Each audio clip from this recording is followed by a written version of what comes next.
Good evening, and welcome to the December 3rd meeting of the Portsmouth Historic District Commission. We have a few postponements tonight, so it shouldn't be too long of a meeting. I will introduce our commission here. To my far right is our alternate, Larry Booz.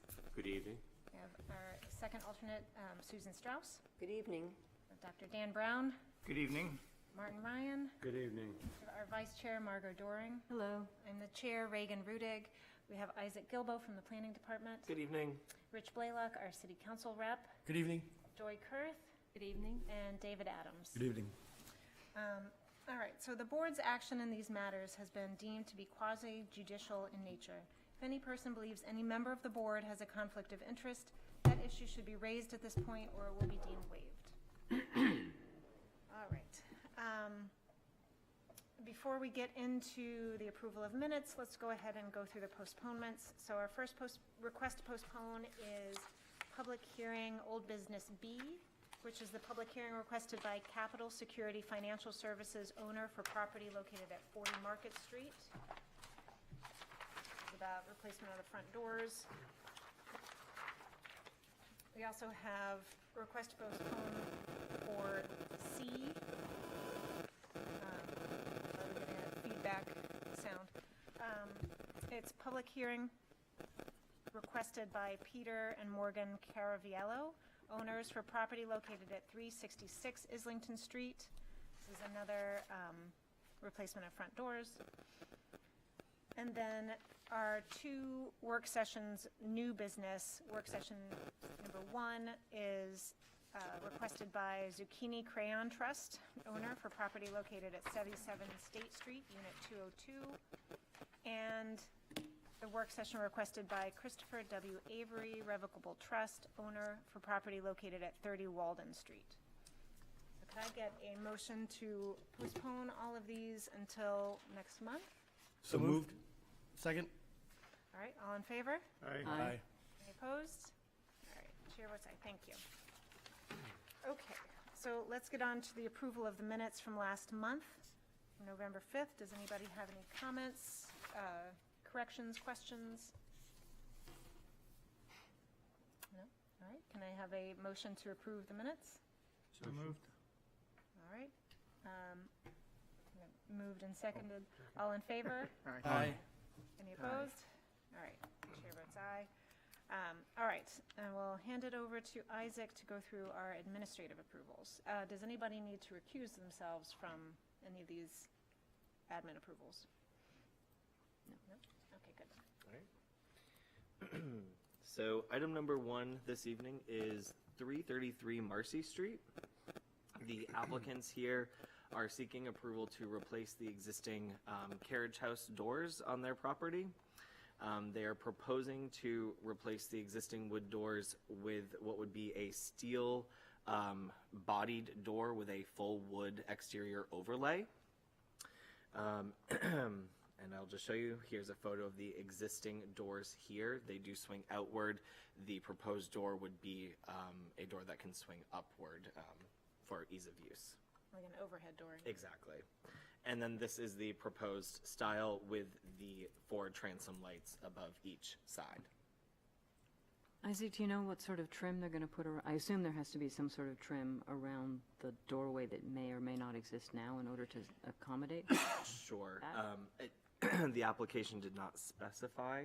I think we could maybe say that it matches the existing trim if we were to approve it. Like the existing trim is pretty minimal. Yeah.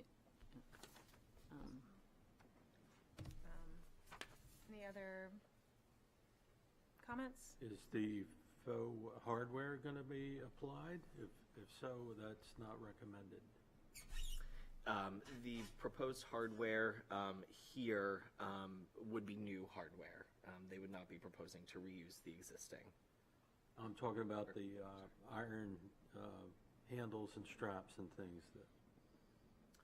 Yes, it sounds like they want to put that hardware on, applied to the surface to sort of match the strap hinges that are on the existing doors. Mm-hmm. Mm-hmm. I just think that they won't look appropriate for an overhead door. I agree. Anybody else?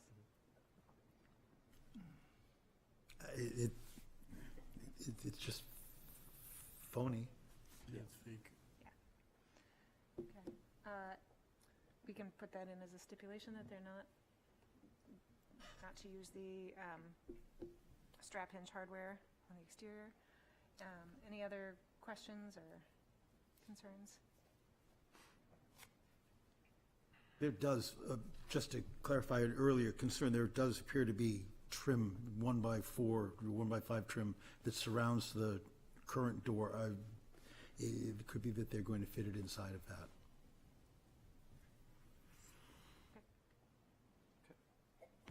All right, if there are This will no- be one big door to replace the two. That's One correct. big overhead rolling door, Oh, it'll roll or pop up? Sectional. rolling sectional. Oh, huh. Yeah, I'm not wild about the hinges then. Okay, item number 2 is 58 Manning Street. The applicants here are proposing to install a gutter and downspout system on the rear portion of the home. And there would also just be a small diverter piece as well for the electrical equipment. So in red is, of course, where the K-style gutter system that they're proposing would go, with the downspout in blue. That's on the, if you're looking at the home, that would be the left-hand side, and that would be the diverter space there. And then on the right side of the rear, again, in red would be the gutter location, with the blue denoting the downspout location. They've proposed a K-style gutter.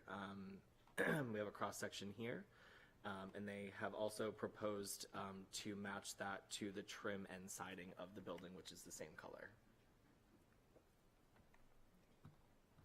Does anyone have further questions on that? Okay. That brings us down to item number 3, which is 2 Russell Street. This is a project that has been before the commission for certificate of approval and subsequent administrative approvals. What they were able to find in the field was that the windows that they're using, they don't actually need the Juliet balconies for safety reasons.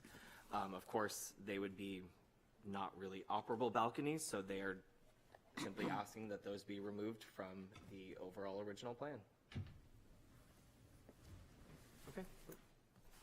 Did I turn it into just a big block? I mean, part of I'm not wild about the balconies, but at least broke up the 7 in a row windows. Sure. So, That could give it a little bit more, blockiness, because you won't have those 2 strips to kind of break it up on one side and then subsequent on the others. I think that it's a valid question. Okay, they're taking away the balconies. What's it gonna look like? What are they replacing it with? Well, they've got the Images. images here, the renderings without the balconies. That's what we're seeing. Yep. So they would just be asking to just simply Okay. remove them. Yep. It looked like they were still in the rendering. Okay, thank you. I think they have actual balconies on the sides of the building, but they're removing Makes sort sense.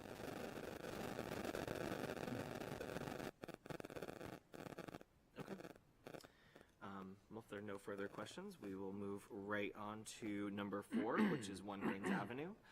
Similar situation. This project has been before us for certificate of approval, subsequent admin approvals. They do have a couple of changes that they're requesting in this proposal. The first would be the trash and recycling room door. As stipulated, it just came back for the manufacturing and specification, so they've included that. Number 2 would be window and door locations. They've had just various window sizing that have been updated for compatibility with developing of the structure. So they've just included those. Number 3 would be the window styles. So the approved cottage sash exceeds the maximum length and width allowed by the manufacturer. So they've opted to change the style of the windows. Number 4 would be the window and door manufacturer. Previously approved Marvin Essential windows have been upgraded to Marvin Elevate. And there are also a few new window sizes. And then item number 5 would be the garage parking manufacturer. So they've supplied that for us as well.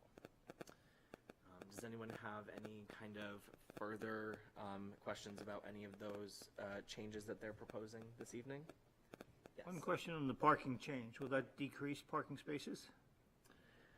It looked like they went from a 2-layer to a 1-layer. I think we have Carla here. Yep. I don't believe that to be the case, but we can have Carla clarify. Thank you. Good evening, Carla Goodnight, CJ Architects.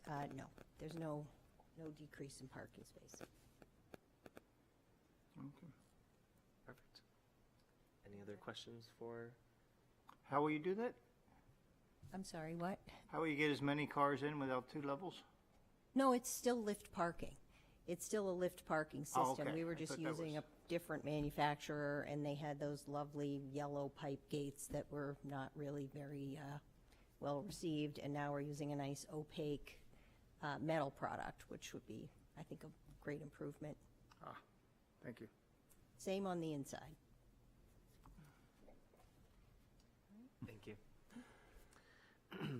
Okay, that will bring us down to item number 5, which is 526 State Street. This project was before us a few months ago. They're simply asking to change one originally approved door to a slightly different style. And this particular door, I've been told, is actually not necessarily visible from a public way. The change that they're adding is to install a large dog door at the bottom of it. Any further questions on that? Okay. That will bring us then to item number 6. That is 53 Praise Street. Similarly, this project was before us a few months ago for certificate of approval. There's a few items here that they would like to just revise.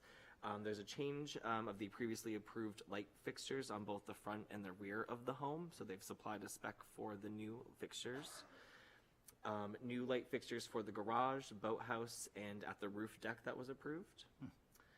New vent locations for various HVAC equipment.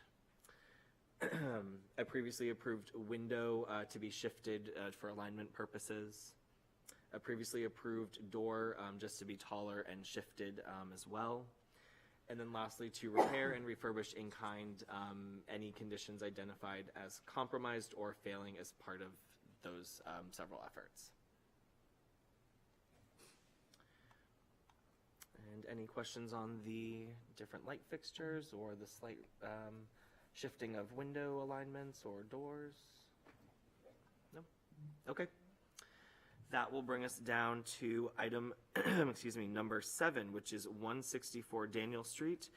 This item was before us just last month for certificate of approval. We asked that they come back for quite a few changes of bullet list. They've done just that. I will quickly run through what those changes are, and the applicant is here if we do have any further questions on those.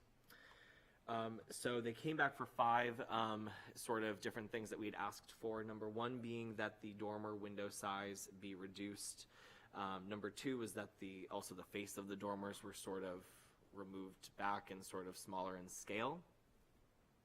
Number 3, the front canopy was removed and replaced with a flat overhang. Number 4, the condenser screening has been changed to a vertical fencing style. And lastly, number 5, we asked about what, the plans were for the existing outbuilding. We had talked about it potentially being demolished, so they have gone forward with doing a demolition plan and replacing with hardscape patio and planting beds for the new tenants. As I mentioned, the applicants are here. If there are any in-depth questions on how they came to determination of the dormer sizes or the overhang on the front, or if there are no questions for them, we will move right along.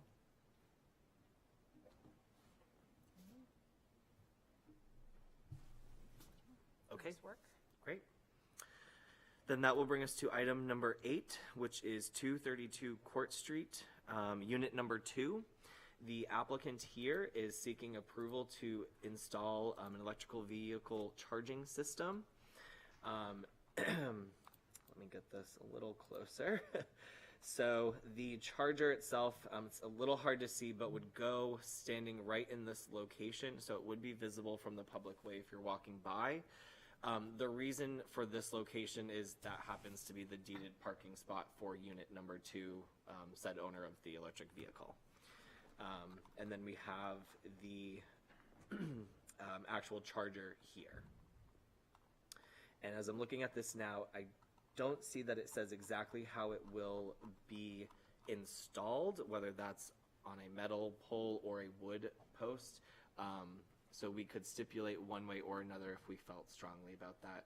We could also stipulate that anything that it gets mounted on is painted black to match the charger and to help blend in. Just gonna throw that out there. So are there any questions on this particular application? The only thing I would add is instead of painting it black to Sure. match the charger, you would paint it white to match the structure that it might be mounted onto. I don't think you can paint those things. Well, I know. Maybe they come in white. Let me see if that's Anyways, not a deal killer.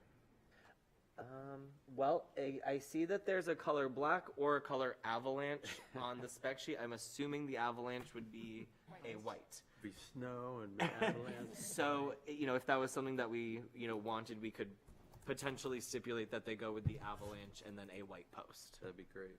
Okay. It is a white. Oh, thank you. Yeah. Okay, great. So our last item for administrative approvals for this evening is item number 9. It's 18 Ladd Street. About a year ago, the property owner came to us for approval for second and third floor windows. We had those approved. In the minutes, we have a dialogue back and forth about using half screens. There was a contractor swap when the windows were ordered and installed, so they did come with full screens. They are asking to keep the full screens, so that's what they're asking for. They're asking to keep full screens instead of half. This is the second and third floors. Oh, correct.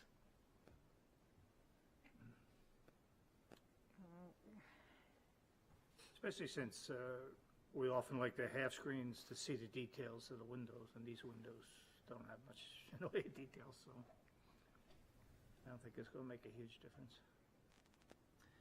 I do know that the half screens, of course, are available. It'll just take, however long to get those ordered for them to then be installed. So it is a possibility for them. Again, they're just asking that they keep the ones that are there now. Yes, of course. I was just going to add, I know from going through this myself that the screens are generally like 100 to 150 each. And Ladd Street is definitely not a high traffic area, so the easiest thing would be to let the homeowner have it and not spend more money. Ladd Street will become more active after Mark McNabb's project is completed.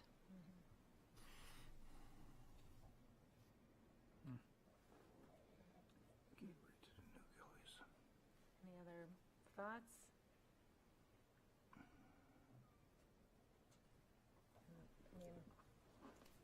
I don't like to set it as a precedence of, oh, whoops, can we just keep it? Especially if we had the conversation that's in the minutes. Yep. So, how many windows total are we talking about here? I forget the exact amount, but there were quite a few. If I remember, I want to say maybe about 20 total windows. I think, I don't know if it would be something that is Just do the Ladd Street side. appropriate, to simply just have them for the Ladd Street side, which would just be 6 windows. Otherwise, you're in an alley wrapping the building.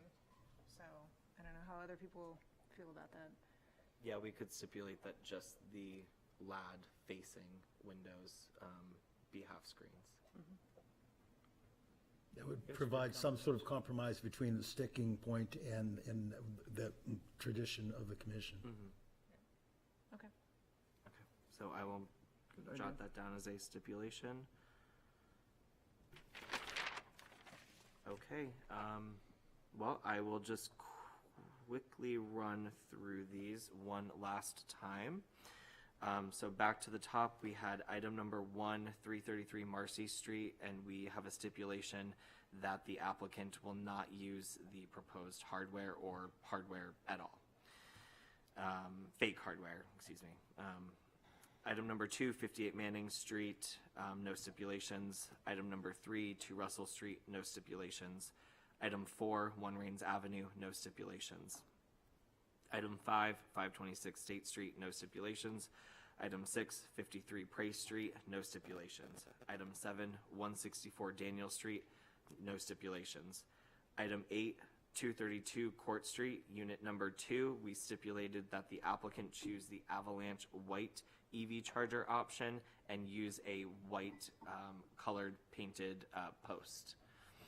Item number 9, 18 Ladd Street, we stipulated that the windows that are directly facing Ladd Street will have half screens. The rest of the remaining windows can keep the full screens.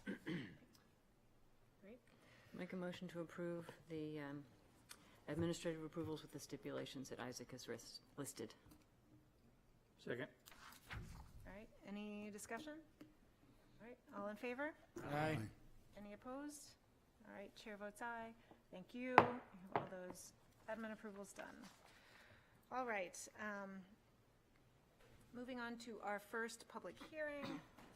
This is the work session, / public hearing requested by Brian and Kyle LaChance, owners, for property located at 86 South School Street, wherein permission is requested to allow new construction to an existing structure, construct a new mudroom with steps to the front and rear yards, and the installation of new fencing as per plans on file in the planning department. Said property is shown on Assessor Map 101 as Lot 63 and lies within the General Residence B and Historic Districts. Hi, welcome. Please introduce yourself. Good evening. again. I'm Brian LaChance. And again, thank you for your time. Sorry, I have a little bit of a cold, so it may act like a little frog here today. As you can see, the house, what we wanted to do was put that addition on the side. We've talked about it in the past as an entryway, so we're not walking directly into the kitchen and bringing the elements with us. So what we've done since the last work session is we've gone back and we've highlighted a little bit more detail. I think one of the things that was asked for was the elevations. So we've provided the elevations now with details on the different elevations. On the elevations, we show where the gutters would be as well, highlighted in red. And as we discussed the last time, the other change that we made is instead of having that flat roof and having the addition's roof dumped on a flat roof with only probably 3 inches of clearance on the left side to the siding and right up against maybe the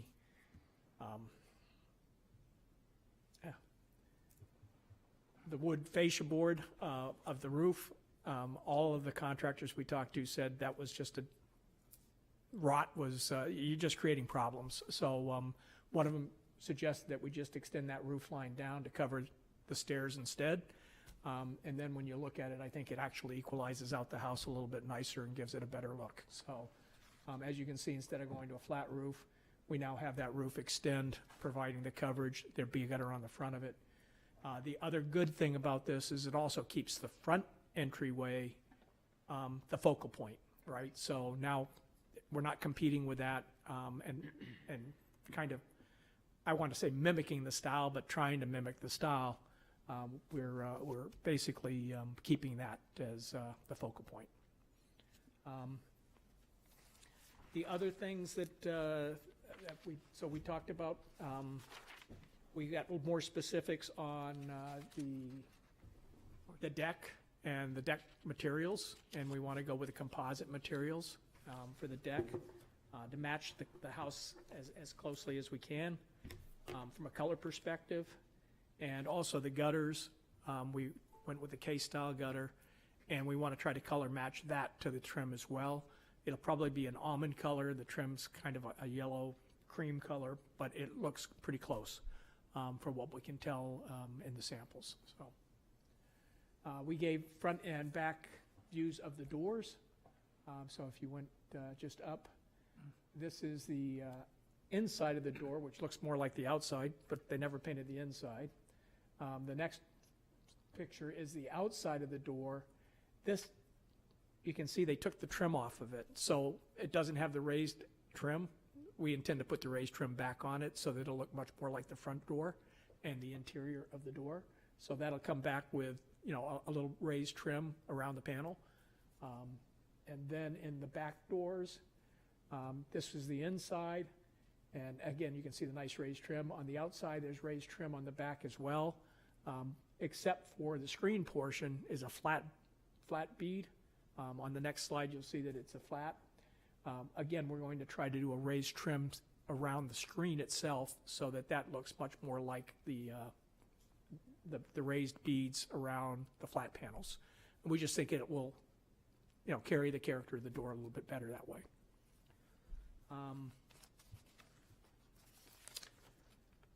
The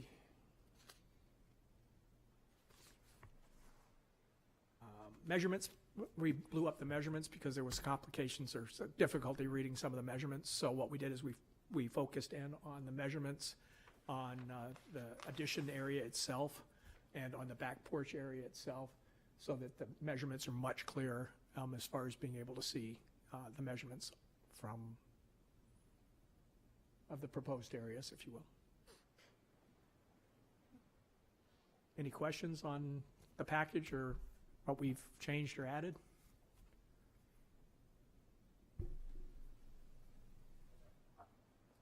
No, I think this is a much improved application, so thank you very much for taking that extra time. Yep. I think the elevations are very helpful, and looks like you've, already figured out, made some improvements to the design before you even got started, which is good.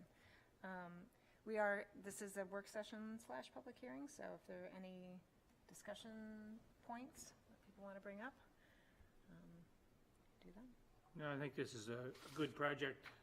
We were just all confused with the completeness, and I think they've done a good job. I do have some comments. I think you have improved by going from a flat roof to a slope roof. You have improved that, the massing and the historic character of the house. The one problem I do have is the way you're handling that overhang. I'm going to call it the south elevation on the end. Mm-hmm. You seem, on the new sloped roof, it comes up and it terminates, and then you're seeing the underside of it. And to me, it just seems like a sort of a incomplete kind of approach to how you're handling that detail. And I'm just wondering if there's a better way to... There is an alternative that I think we could do. So if you show that elevation from the other side, so that it's the other side edge, right there. Do we have that? So I think what you're talking about, hold the top button, is this section right here. Correct. What we could do, if you think it would be appropriate, we could box that down so that you'd almost have, instead of looking at the underside of the eaves, you'd be looking at a box. Would that be more appealing or less appealing to you? I'm just wondering if you considered maybe pulling in the overhang so that it's not as pronounced. Well, right now, I believe it's 18 inches. We could bring it into 12. Right now, it's what? I believe 18. Yeah, it's a lot. So we could bring it to 12 or even less than that if you want. I'm just wondering if maybe 6 and you come up and you miter back into the house. I don't have that. Yeah. It's hard for me to think about that solution. I'd like to see it on paper. But Yeah, what we're trying to do is map to the existing 18 inches on the rest of the house. So, yeah. yeah, I mean, we did notice notice it ourselves, but there's really nothing, it's difficult aesthetically to fix it if you want to keep the same overhang, right? Yeah, I don't think you necessarily have to. I think for a secondary sort of addition, the overhang doesn't have to match the grand, main roof dimension. So I think that you can probably bring it in a little bit. You said it's 18 inches now? It's 18 now, we could bring it in. Yeah, I mean, you could even bring it into, 6. 8, 6. And on the other side as well. Okay. If we call that the south side, we'll call that the north side. It does seem a little awkward. Yeah, I would probably want to match both the new addition with that roof line then, if Yep. you're going to do it I on think both that'd be ends. great. Okay. Thank you. Any other comments or questions? All right. Well, we are in work session mode. We can just kind of, do we need to close out and reopen the whole thing? All right, so we'll close, as long as there's no one from the public who wishes to speak to this, we'll close the work session mode and move into the public hearing. So for procedural sake, can you Yep. just, I think you can just introduce this to say your application is as presented, except for bringing the side eaves in to however many inches you want. Sure, okay. Again, thank you very much. What we'd like to do is, for your consideration, the application as presented with the change based on the work session of bringing the eaves on the back slanted roof and on the new addition on the ends to an 8-inch eave instead of the 18-inch that's shown here. Great. All right. Any other questions now? Great. Anyone from the public wishing to speak to, for, or against this this application? Anyone online? Nope. All right, great. I'm going to close the public hearing and wait for a motion. I'll make a motion to approve as presented with the, cutting back the eaves of the addition. You? I believe the purpose and intent, it preserves the integrity of the district, and I think it's compatibility of design with surrounding properties. I'll second that motion. Any discussion? I'll just thank the applicant for his perseverance and patience and bringing everything back. So this It's is all a right, good I learned even more about how to use Home Designer too, Very so. good. Thank you very much for your time. All right, all in favor? Aye. Any opposed? All right. Seconded the motion. Mr. Adams, second. And chair votes aye. Thank you. Thank you. Thank you. Okay, so now we move on to public hearing, new business number 1. It is requested by Ralph 1912 LLC, owner for property located at 175 Fleet Street, wherein permission is requested to allow new construction to an existing structure, construct a 1-story rear addition, and install new fencing with landscaping and hardscaping, and the new construction of 2 food kiosks on site as per plans on file in the planning department. Said property is shown on Assessor Map 117 as Lot 8 and lies within the Character District 5, Downtown Overlay, and Historic Districts. Hello. Good evening, Commissioners, Chairman, members of the Planning Department. Tracy Kozak, Arcove Architects, here on behalf of the applicant, Ralph, also McNabb Properties. I do have just 2 minor proposed color changes to the kiosk roof and side panel. We updated renderings with these 2 color changes. May I hand them out, please? Thank you. Thanks, Tracy.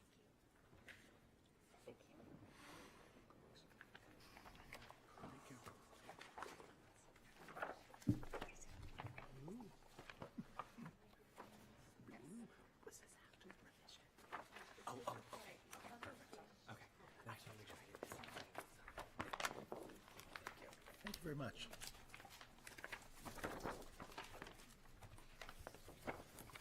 Okay.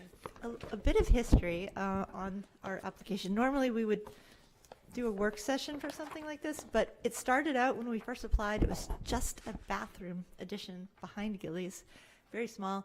And we were going to have 2 mobile food trailers, vehicles, parked in the lot. And as we've been going through TAC and review from the Department of Health, they said to license a food trailer, it has to leave every day and come back. And the applicant's hope was that this would stay at least seasonally, if not for a few years, on site. So to make that comply with being able to stay in one place for a while, we have to build it like a building, so a permanent structure.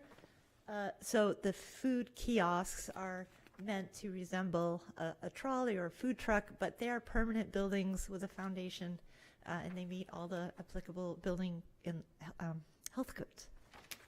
So that's where we are here today. If you have any questions at all, please stop me, but I'll be happy to walk you through the drawings. Again, it all started with providing handicapped accessible bathrooms for Gillies. Currently, there are no public bathrooms at all for Gillies, and this will bring it more into code compliance and ADA compliance for the site. These are also public bathrooms, and they, as you know, are located, this site is located on Fleet Street, but it's also at the end or beginning of what will be Newbury Way. It's currently called Haven Court. It's part of a larger development of the One Congress block.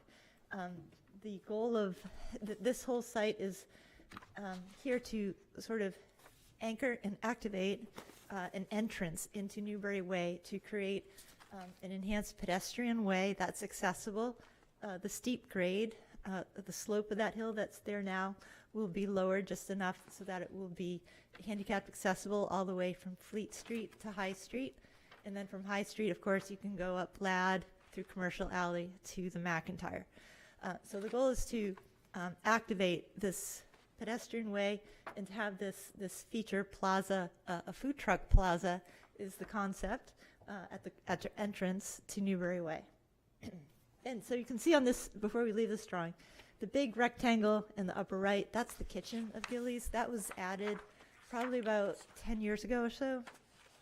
The little dark rectangle on the upper left is the original Gillies trolley.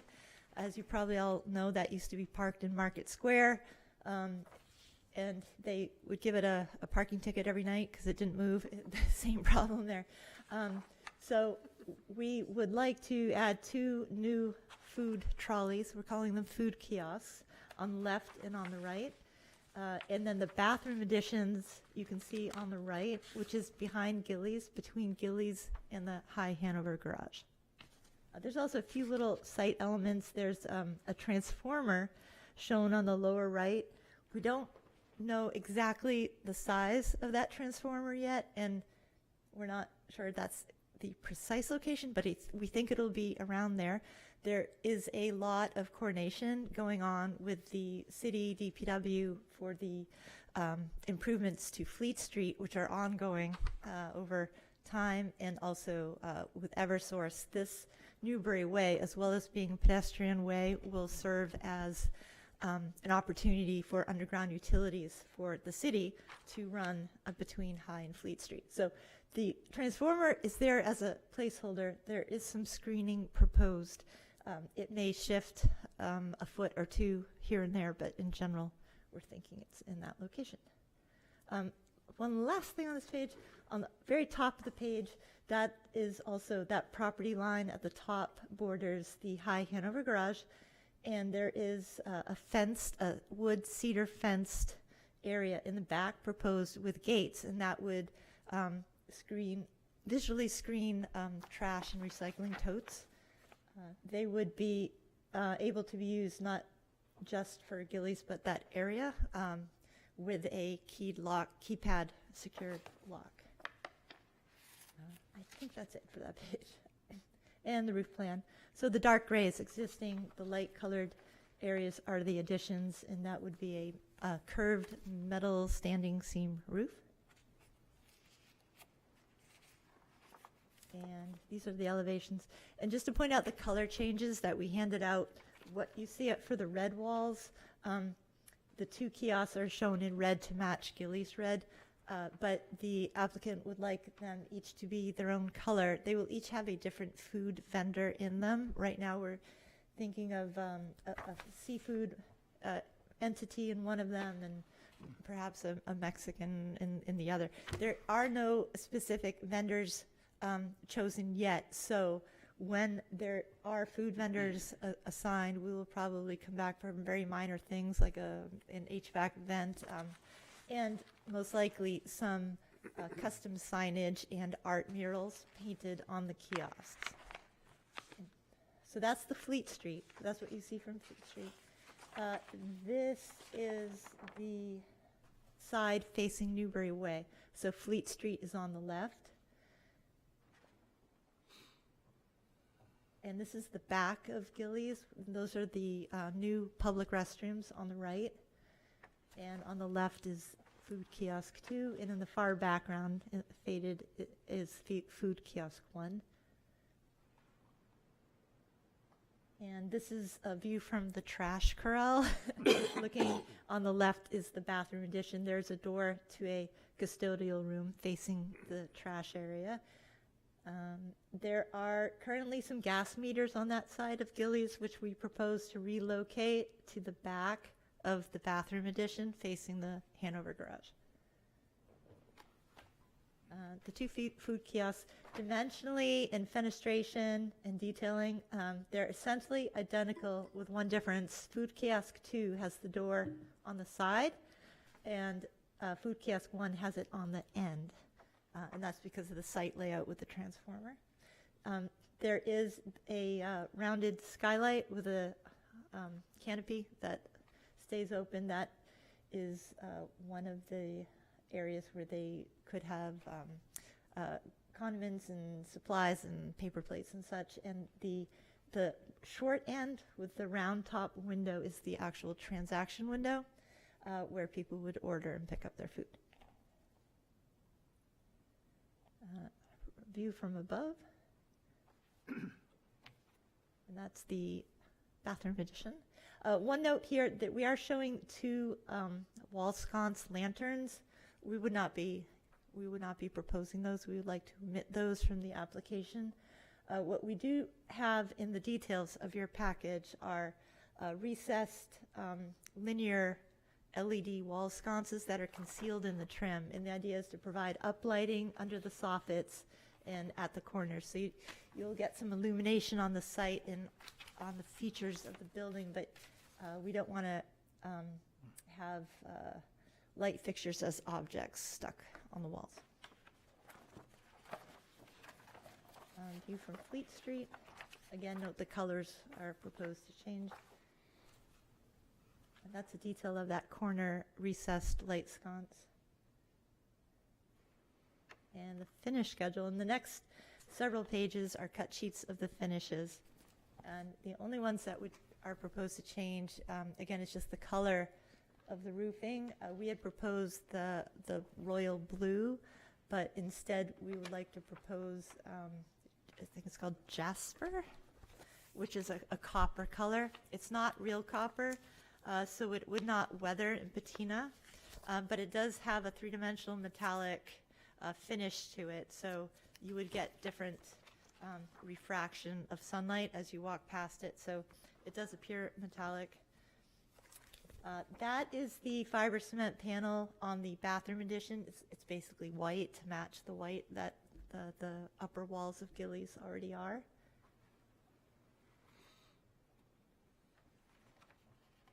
That's the roofing. Yes, that's correct. So it's the narrow T profile of the standing seam, not the big fat one, with the sapphire color per your handout, not the blue. Jasper, not sapphire. Copper gutters.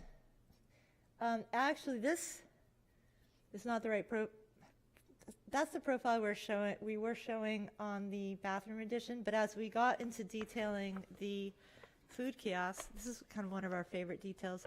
We're showing a half round copper instead of the K style. And to tie in the bathroom addition to the, and that comes from the detailing on the Gillies trolley. If you look at the corners of the Gilly trolley, they're not corners, they're rounded. So we've taken that detail with the rounded gutters and the rounded copper. There is a cut sheet also at the end of this of a radiused curved half-round copper gutter. And you'll see that we have in the renderings, we use it functionally as a gutter on the eaves, but when we come across that curved gable rake, we turn it sideways and we use it as a copper bullnose.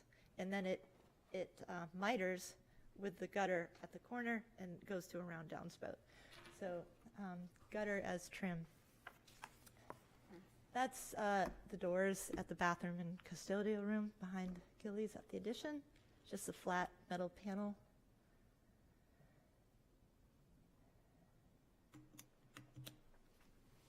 There are transom windows above those doors into the bathrooms, just to provide some additional daylighting, but it's up high, so it's secure, and even so, we're putting a colored dichroic film on it for some privacy, but a little bit of daylight in there, just in case. There's granite benches. They're at the border between the Newberry Way, pedestrian way, and the food kiosks. There are some granite benches on which to sit. Those match what were previously approved for Newberry Way. For those who may not have been here a couple of years ago, we had the hardscape landscape features of Newberry Way approved as part of the One Congress. Those are the same granite that goes along the rest of Newberry Way. So we just want it to match. That goes away. That's that wall sconce we do not wish to use anymore. So ignore that.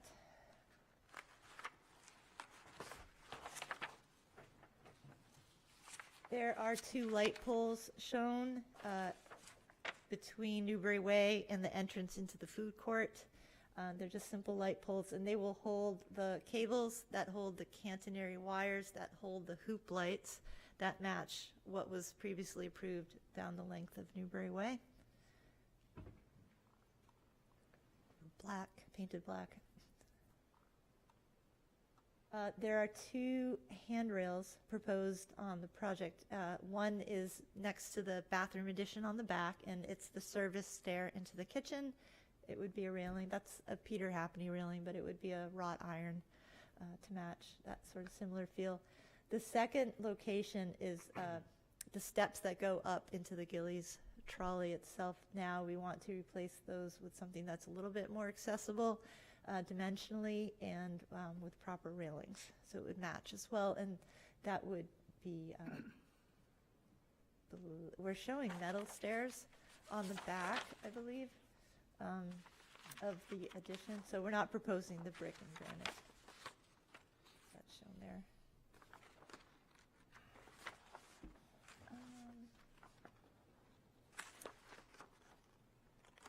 Oh, that's just showing what was previously approved for Newberry Way on the One Congress project. So the paving patterns would also match. Newberry Way is it's an artistic design of poured colored concrete with a lighter colored concrete and a twisted ribbon pattern. It came from a theme of following a sort of wandering, meditative labyrinth experience that would lead pedestrians through this pedestrian way. There's retail and restaurants all along, and it's just to make it kind of fun and inviting. And that same pattern goes through the Gillies food court, and you can see that on the floor plans. But that's just to show you it matches what was previously approved on Newberry Way. This is the metal siding, it's an aluminum composite siding that we propose to use on the food kiosks. It's a rain screen. So instead of fire red, we propose that row behind it on the lower left is ocean blue, and on the far right is sakura. And those have a little bit of shimmer, and the colors change just a little bit as you walk by them, from different shades of blue or different shades of the purple. And again, when a vendor is selected, we will probably come back for some custom artwork painted on the kiosks. That just shows you how it's made. Pella windows, we're proposing the contemporary line here with a slim sash profile. It is aluminum clad wood. They are all awnings.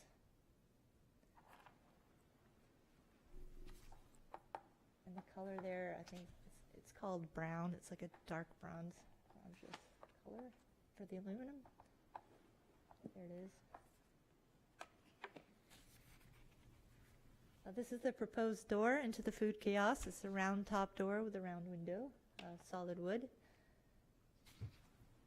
And that's the curved radius copper gutter I was talking about.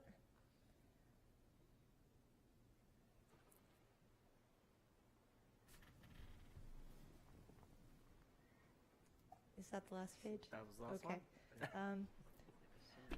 I guess that's it. If you have any questions at all, I'm happy to answer them. And we can get samples of any of this or on site if you want to see the actual materials. Thank you. I have a quick question. Any idea on timing? Is this before, during, or after This is step Newberry one. Way? This is step one. This is the very beginning of the Newberry Way construction. As the improvements to the Gilly Food Court happen at the same time that west half of Newberry Way would be excavated and lowered as much as we can with the ledge and undermining conditions. We're going to take it as far as we can to lower it. The ultimate goal is to lower that hill that's currently at the top of Newberry Way by about 12 to 14 feet. It's a whole story down. So currently, when you enter Thirsty Moose on Congress Street, if you walk straight back in that building, you're currently under the hill on Newberry Way. We're going to lower that so that you can walk out that kitchen at grade on Newberry Way.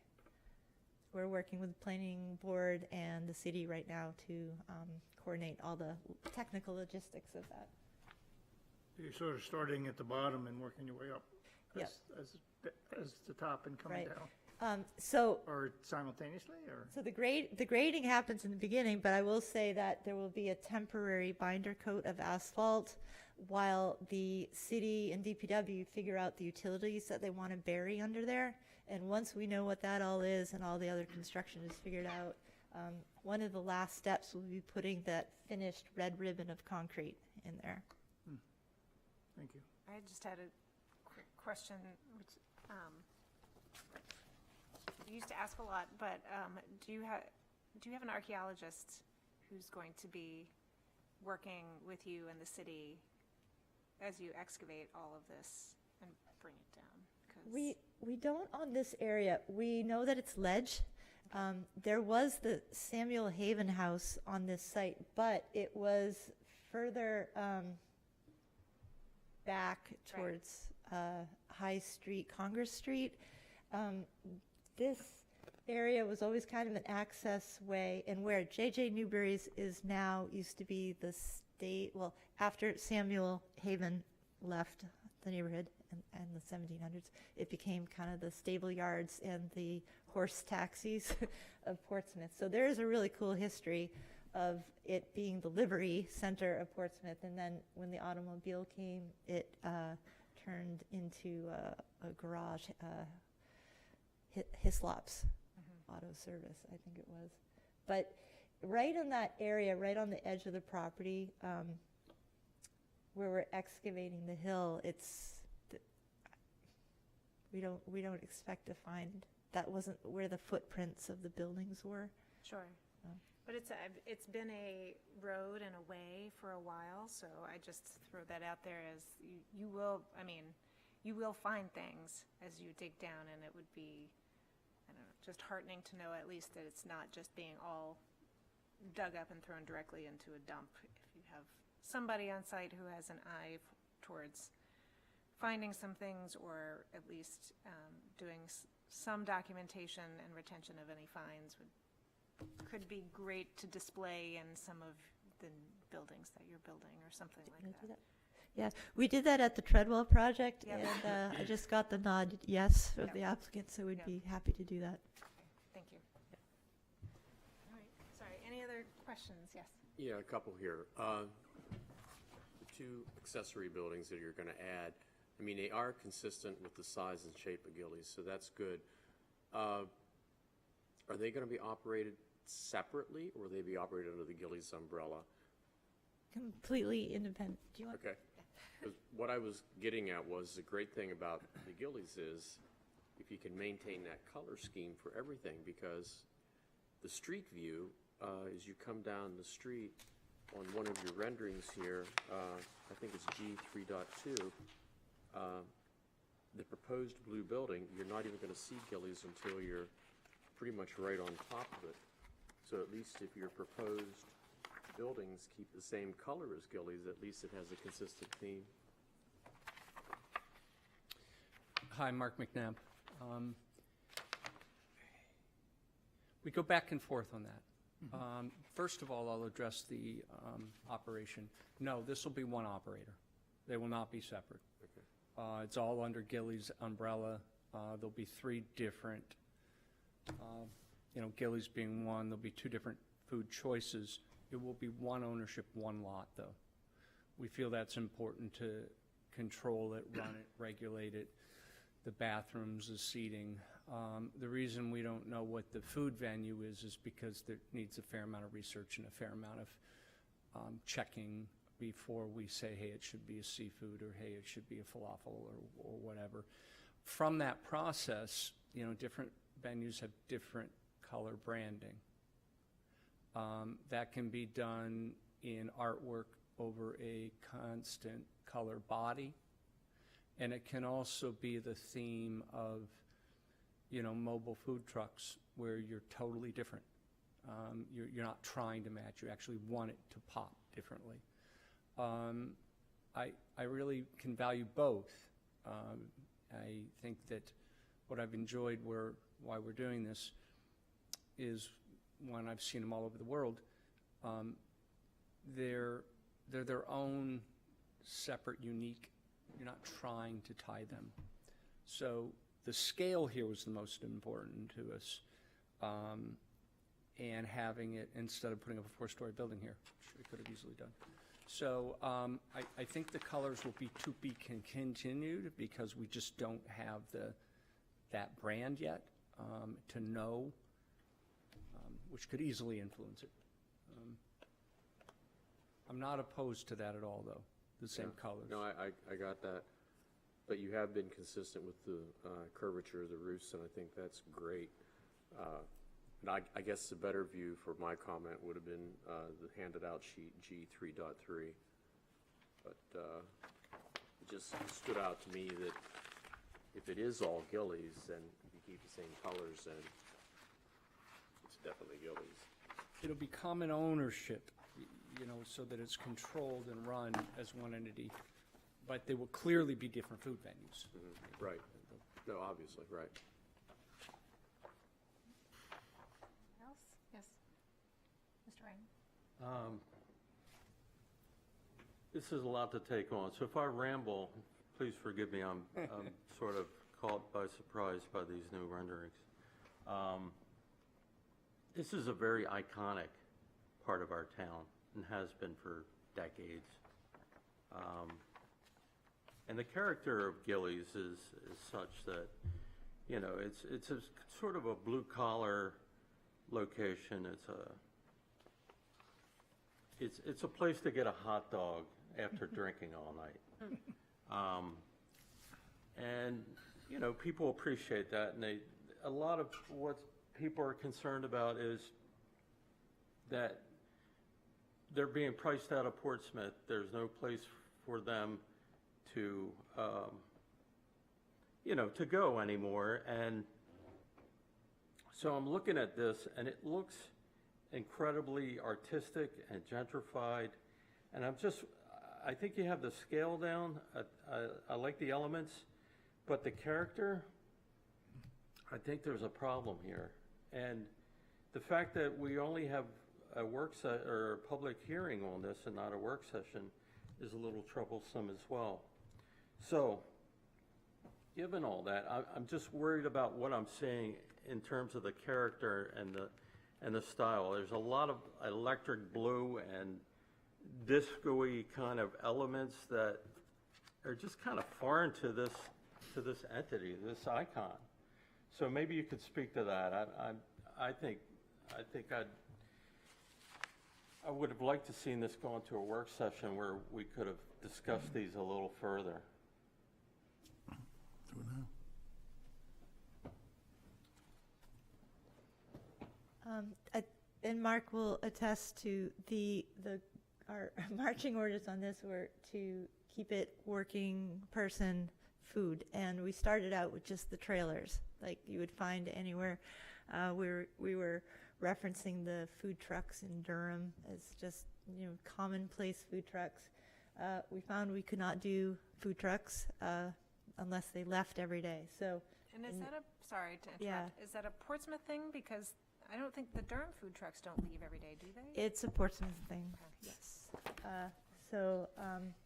To build it as a permanent, it gave us a little more freedom to match the curved roof of the Gillies trolley, because they generally don't make food trucks quite like that in this country.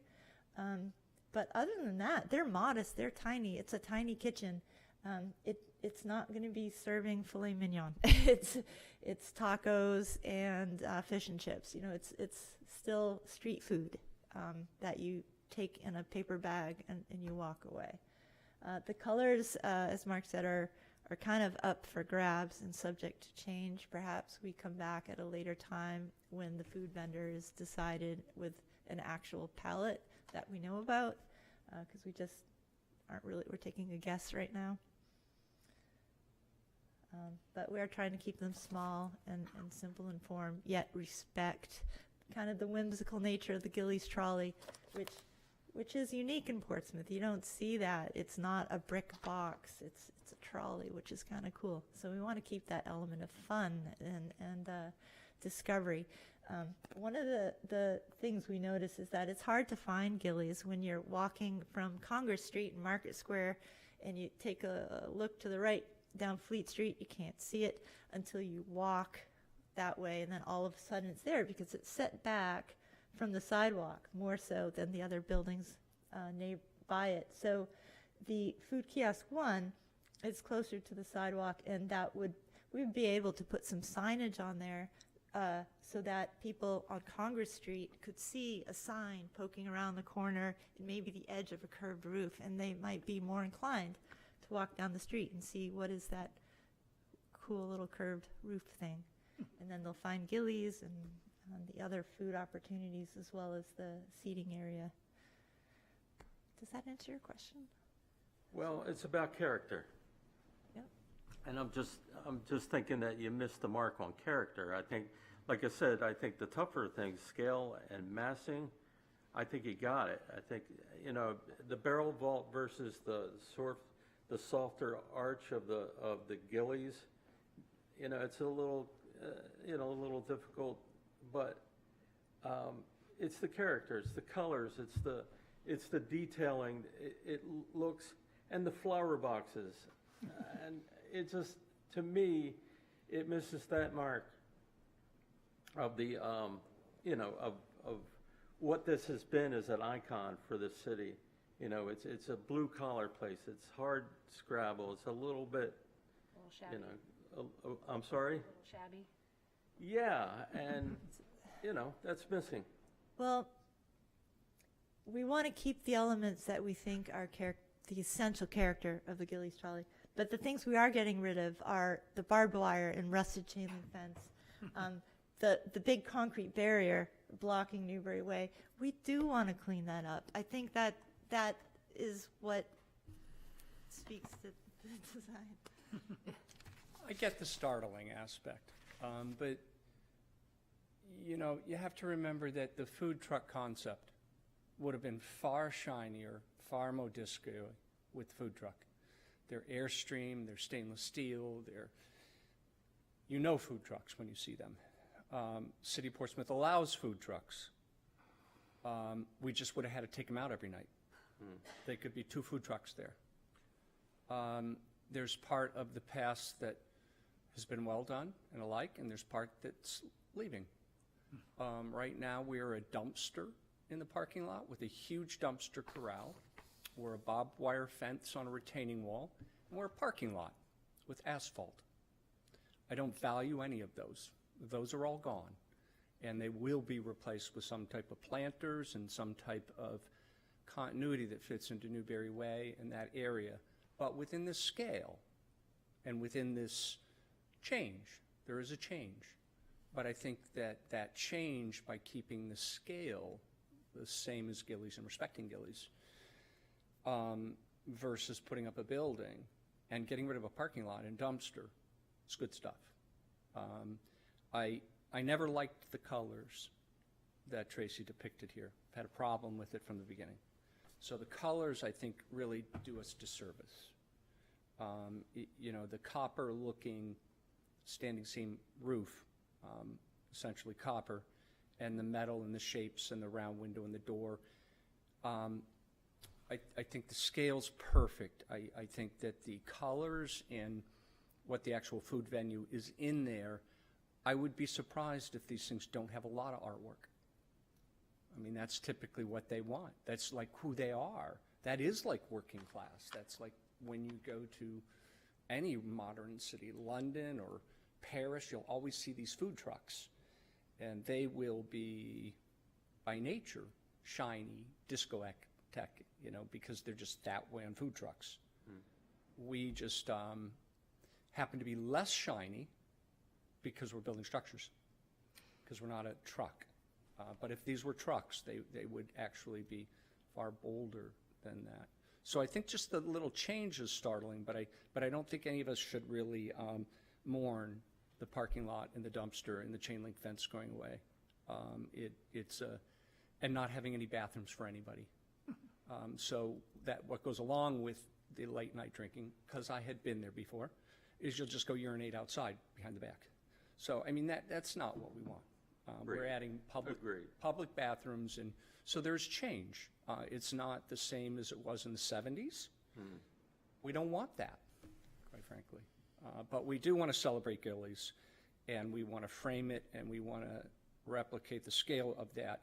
But clearly, what we have done an enormous movement towards all over downtown. Lots and lots of plants and trees and greenery is something I'm really committed to downtown, throughout the downtown. And Gillies, I would want to see, you know, I don't see it being the little depicted part here. If anybody knows all the planters we do out through Brick Market and all through there, they don't look like that. They look like they fit right in. And they will with Gillies, too. So I get it's a change, but we're holding on to the iconic Gillies, but we're trying to also get a model that can survive. You know, things have changed. You know, standalone places with costs of doing business and property tax and everything else, they're changing. So I hope that answered your question, that we are recognizing that change, but I think that, you know, if you're viewing some of that change as negative, then respectfully I'll just disagree with you on that. No, I think you answered quite well. Yeah, thank you. I'm sorry, can I? Good, okay. So just a rhetorical question. If Sorry, you, Larry. I was giving I'm Margaret a sorry. turn next. I didn't hear you. I'm sorry. Go ahead. So I hear some of Martin's concerns, and my initial reaction was, again, that the size and the scale worked really, really well. It was the placement of kiosk number 1 that bothered me a little bit. It overlaps the kitchen part of Gillies quite a bit, and depending on, you know, whether you're coming from Hanover up or Congress down, if you're coming from Hanover up, Gillies is the focal point. If you're coming the other way, Gillies is quite hidden, and as Tracy pointed out, kiosk one might actually be a way to invite people to engage with Gillies more because they actually see it. But I was a little bit concerned of the overlap that was sort of pushing Gillies or hiding Gillies. Not the truck part, the old trolley part, but the rest of it, which if you've been around for a while, you may think of the kitchen might be very new to you, but it is still has been there a while. So I think a lot of people think of it as being part of Gillies. So the placement of kiosk one bothers me a little bit. The material, the metal material, bothers me a little bit more than the color. Color can be dealt with, later when you make decisions, as you said. Because I don't think of Gillies as a truck. I think of Gillies as a wooden trolley. And to have its partners in crime next to it be more Airstream, modern, I find that a little bit jarring, and I think maybe that's where some of the sort of glossy discotheque feel is coming from, and perhaps losing that I've just come off of my shift as a collier, and now I'm going down to Gillies to get my hot dog before I go home. The trolley has that sort of hand-drawn, handmade wooden feel to it, and it's being surrounded by much more industrial, modern, sleek industrial. And so I find that a little bit jarring. So scale, fine, design, shapes, those sorts of things, fine.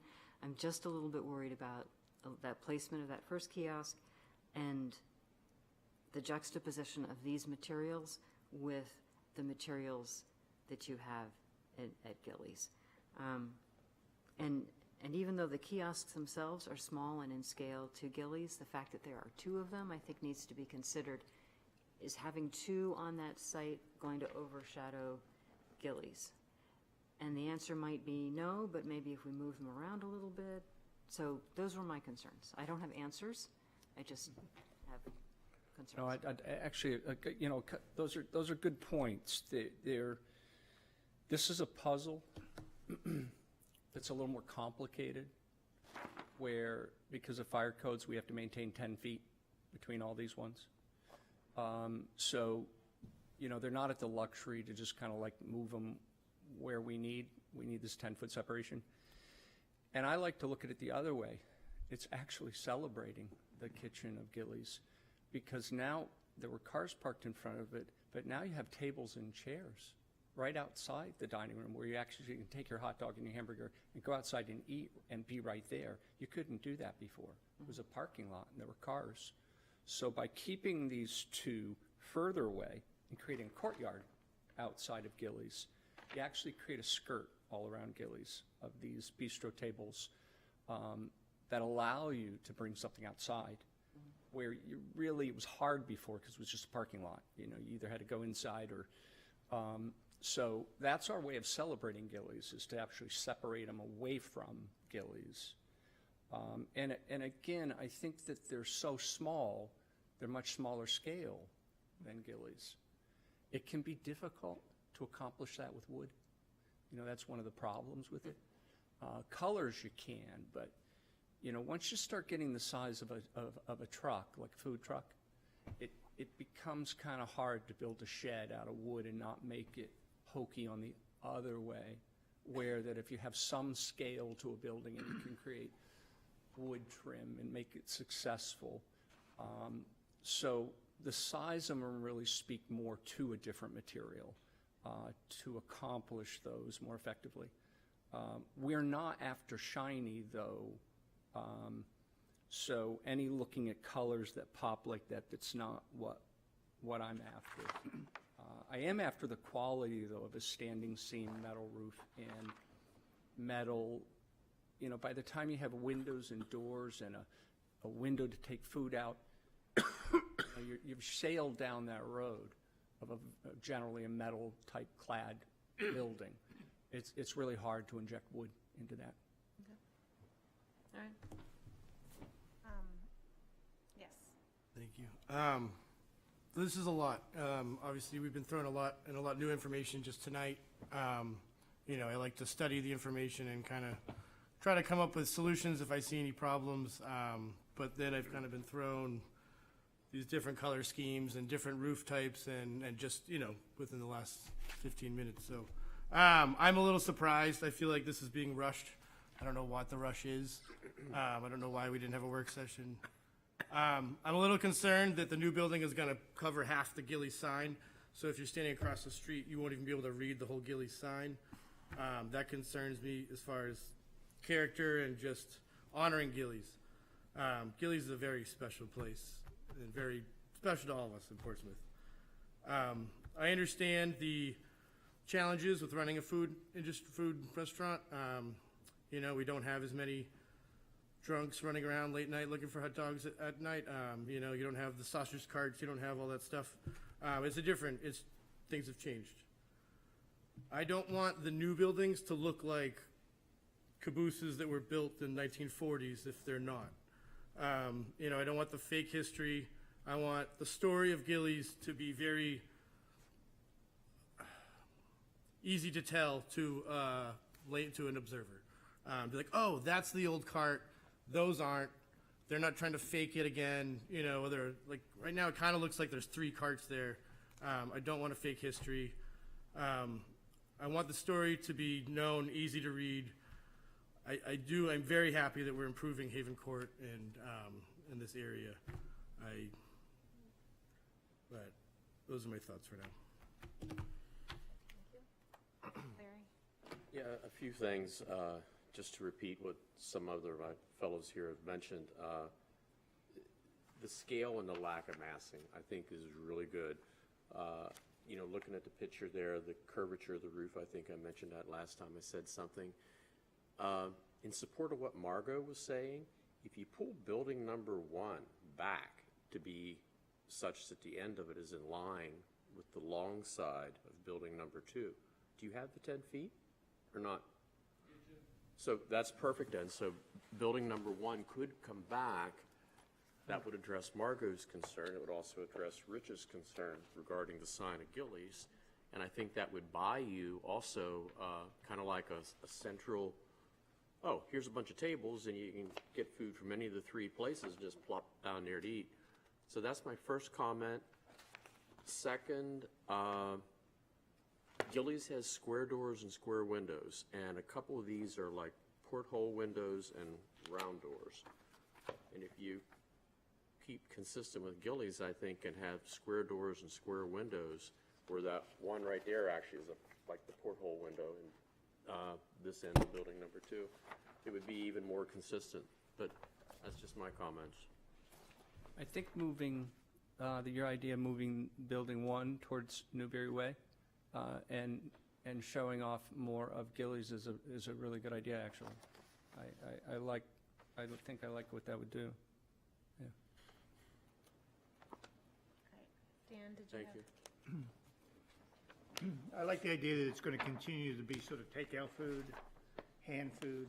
So I think those looking for the quick hot dog or hamburger continue to do that. But I think now they have tables too. So I think it's a big change, but it's an upscale change too. Hopefully those planters are going to be decorative and not right now where you put your cigarettes out at.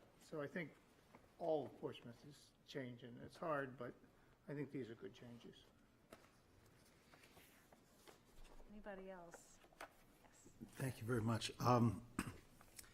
Exciting interpretation of the building in your new forms. This is great.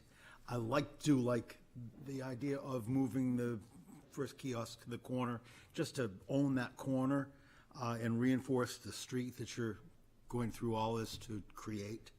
I have 2 things, and they're probably, I don't know where we're going to go. I mean, we've all been fishing with things, poking, not because it's a sport, but because we're all worried about Gillies, I think. I enjoy the reinterpretation of the shapes and forms of the old Gillies. Sinking them down to the ground is there's a little breathlessness to it because that's not how Gillies was ever. I mean, Gillies was on wheels, but I can see the point, and I can get on board with that. I'm not all that bothered by the shape of the roofs. I think they're spiritual rather than copies. There's nothing that we need to copy about Gillies. We don't need more of Gillies. But I have two issues. I'll say it again. I have a difficulty with using the buildings, your new buildings, as backdrops for art, and the things painted on them just start me worrying. Not quite so much as planters, but starts me worrying. I don't think I'm for that. I don't know if there's a issue with that. I don't know if that's in our jurisdiction even.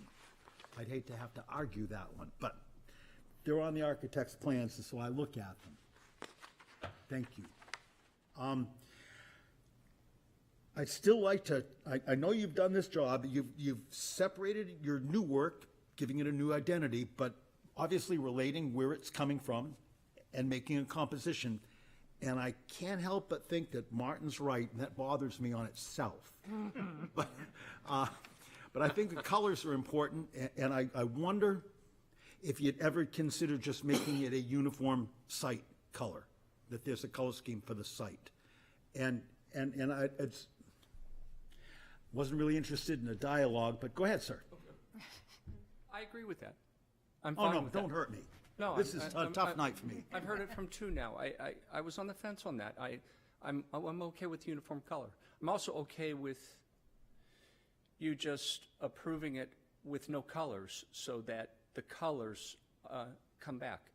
Since color seems to be really important, sheen and color, scale, texture, if we move one back that way and then don't approve any artwork, any color, then we can focus on that sheen and the color, but we know we have the scale and the location nailed, so. Thank you. Okay. Set? Anything, Ms. Karth, to Sure, add? I'll just share my thoughts. There's a lot also to process and opinions. I'm pro, I like this concept, and I think it's great. I think you'll have lots of foot traffic. I will probably be a vendor there. But my thoughts is a little bit consistent with Mara. I don't know what the solution is because I'm not a trained architect, but I do feel like it's a little inconsistent. I like the massing and the sizing. For me, it's the roof. I think it's just a little bit too dramatic of a change compared to the others, even though I like the spirit of the curve. So and I think moving it, I agree, it feels like it's hiding. So that's where I'm saying I agree with Martin. Like, I like the concept. I just think there's a couple improvements that could be made. We've had, I don't know if Strauss would like to say anything? Any comments? I'm just giving you the option. So my only comment is, as probably the newest resident of those who are sitting up here, it took me almost a year of living here to figure out that there was this place called Gillies tucked away. So I'm excited that there's all of this attention being given to making sure that this is done in a way that's going to benefit what sounds like a really important part of Portsmouth. So that's my comment. So there's been a lot of discussion here. It is technically a public hearing. And granted that I know that it sounds like you initially thought it was going to be a lot less than what you have here. So we can certainly postpone it, even have you come back for a work session public hearing, but I think, there's been enough discussion here. If you'd like to, we can postpone it and you can come back with maybe a few tweaks. I would just, and my comments on this is that I'm glad we've had such a really robust discussion about this. I agree with a lot of what everyone has said. My concern is that whereas the existing Gillies is much nicer than it once was, it's got a new kitchen, all this stuff, but there's still a little bit that's just very simple and salt of the earth about it. And the new structures and, the walkway art and things like that is very whimsical. It might be a little bit too much on the nose for this. You know, I'm thinking the rounded doors with the round windows are beautiful, but they're a little bit Hobbit house-ish. So, you know, it's kind of a little bit too much of a contrast to the Gillies structure that's there now. Again, you know, same thing with color and all of that stuff. I think simplicity will help make the Gillies, the actual historic Gillies trolley, stand out more than distracting from it by overly whimsical designs. But, you know, again, I'm very much, like everyone else, I think everybody's really in favor of this whole project and how you've got it massed, scaled, improvements, all of these things are very positive. So I'd like to take the temperature of the commission to see if we would like to just postpone this application and give them a chance to, kind of like a work session, give them a chance to digest and come back with a little bit of a changed or modified application. I think that this spot is in the hearts of a lot of people in Portsmouth, and I think the opportunity for them to see closer to the final design as opposed to imagining the final design would be very useful and respectful of the community. And yes, we will be opening it to the public. Yes. And I will open it to the public now. I just want to make sure that we're okay with postponing the any sort of final vote. But before we vote to postpone it, I would like to open it up to the public for anyone to speak to this application. So please come to the podium and please introduce yourself. My name's Susan Sterry. I live on Broad Street here in Portsmouth. I guess I've been listening to all this talk about being iconic. I was born in this building down the hall in 1951, and I've lived in the area ever since.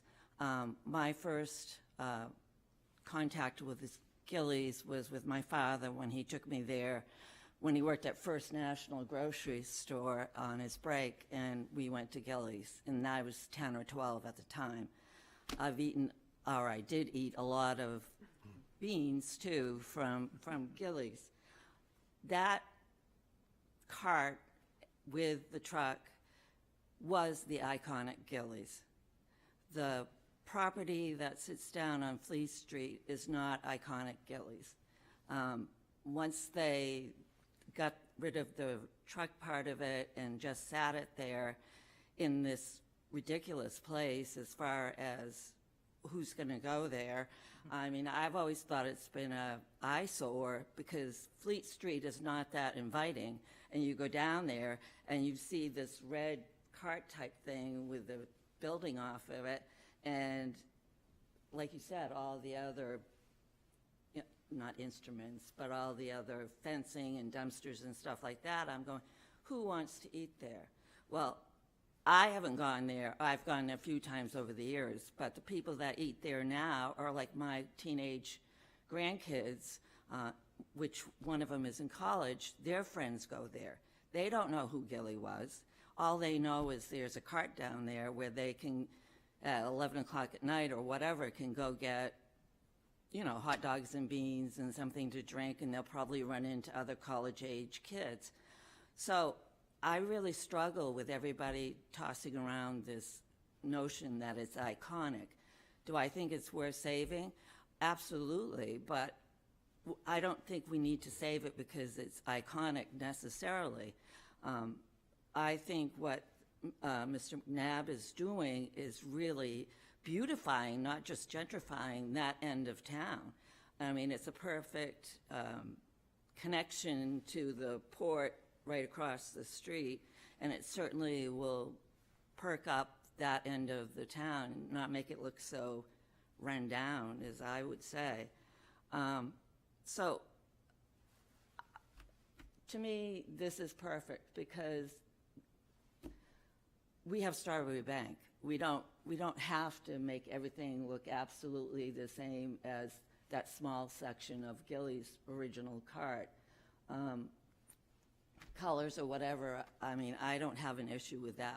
Whatever comes up, comes up. But I just think this is a perfect project in that trying to change it to look like the old days or whatever you want to call when Mr. McNabb pointed out that lunch trucks are coming there, they're not going to look anything. I mean, we didn't have those back in the 50s and 60s and 70s per se. You just had trucks that went around to different job sites and people ate off those. And as far as prices, I mean, Gillies prices aren't that cheap compared to getting a hot dog and hamburgers and stuff like that. Just like everybody else, they've suffered the cost of inflation.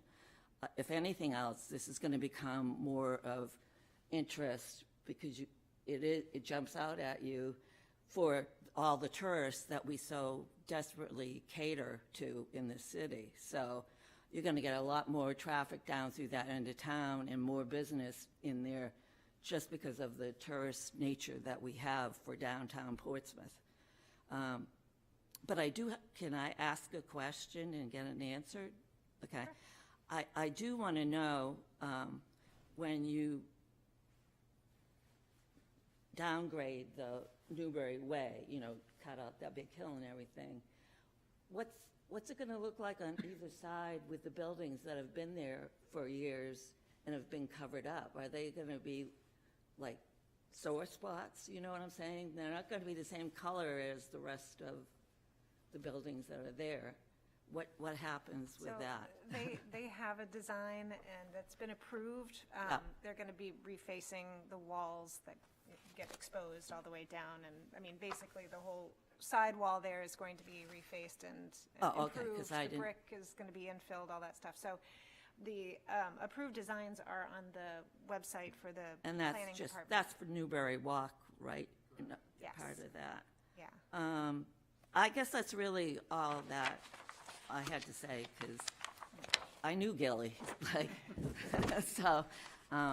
But I think this project is wonderful, and I do think we should honor that Gillies is there. And I don't know if there's a sign outside, but probably afterwards there could be some sort of, like all our blue signs around town, maybe something like that could be put on the building saying what Gillies was all about way back when and why we honor it today.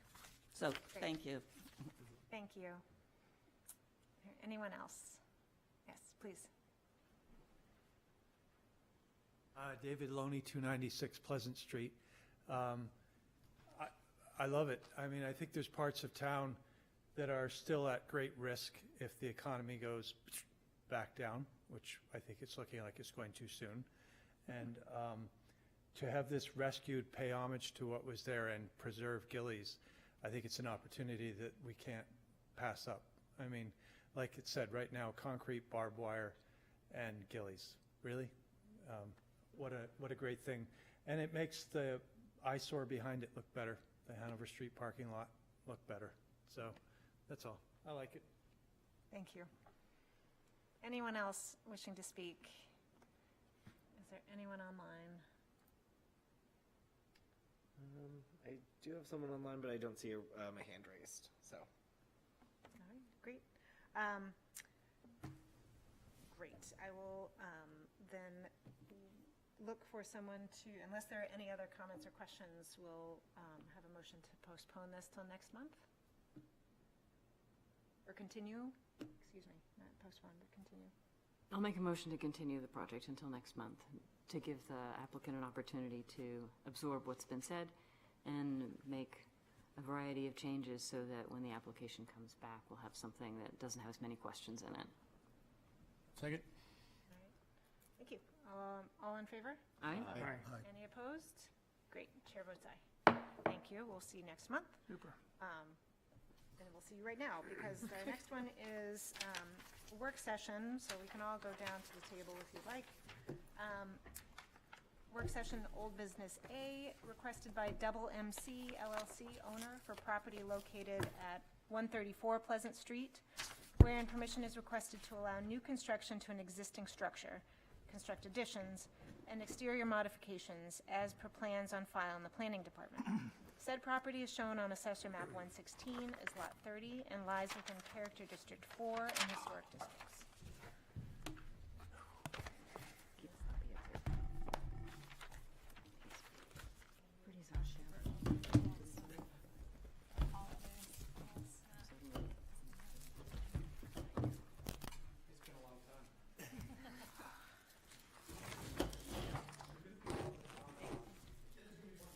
I saw you last night at the Wentworth, but I didn't get the opportunity. Yourself, sir? Yeah, we had it was a little snowy, yeah. I made it today.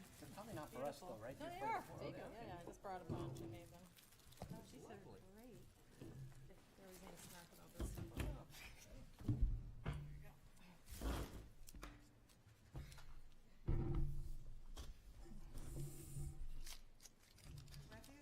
I did. I made it today. Very sweet.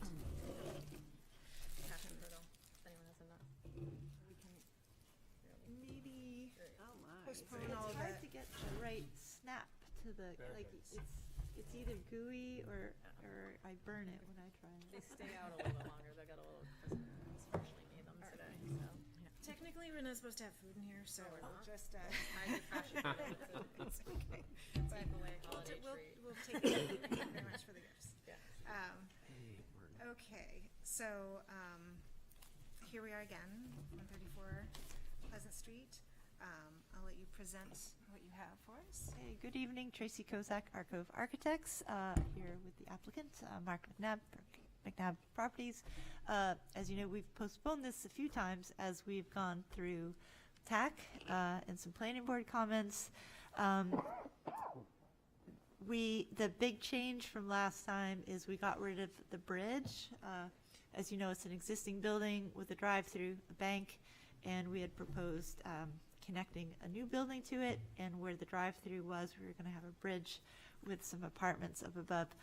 We were told we cannot change the drive-through at all, so we're not changing the drive-through canopy area, and the new addition is just going to be a new freestanding building. It's only a few feet from the edge of that canopy, but doesn't touch it. So I do have handouts, and I don't mean to surprise you. There are no changes here.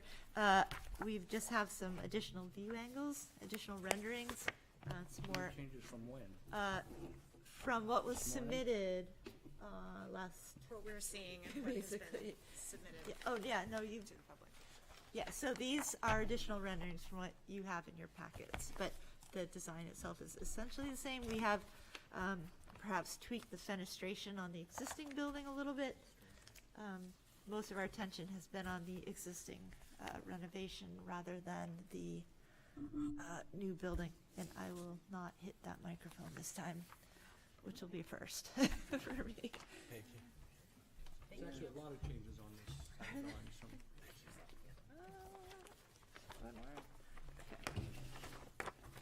This is not the whole package, this is just the elevations and rendering. So I think I would ask Isaac or whoever's driving to, I'll go through the packet from front to back, and Sure. These are just supplemental. Okay, so 134 Pleasant, this is what is currently Citizens Bank on the corner, well, it's not really on the corner, it's on Pleasant Street, and it's next to the Parrot Ave parking lot, across from the Langdon House. Historically, I won't go into a deep dive. The previous, this is our third work session. The previous two, we talked about the history of the site. It had a house, which is now at Sturbridge Village. It had two renditions of the Unitarian Church, both burned. It's now parking. And the bank, what's now the bank, was originally the First National grocery store, which was mentioned by the previous speaker. The site was, the site as it is now used to be several smaller sites. So yeah, in the the grocery store was built in the 50s. In the 80s, it was renovated and reclad in brick and the granite that you see now to transform it into a series of different banks. Today, it happens to be Citizens. That is the existing survey, just for reference. You've seen that before. What's there today? This is what's proposed. On the left is the existing building with a new penthouse addition and stair elevator. And then that little tiny gray rectangle in the middle is the existing drive-through canopy, not changing it. And then to the right is the new addition. The massing is very similar to what you saw before, just a couple of tweaks from a couple months ago when we last talked about this. We moved the building a few feet south. The new building has moved a few feet south to allow more vehicular maneuverability through the drive-through exiting out the back. I think when we were here last time, the traffic direction was proposed to go the other way.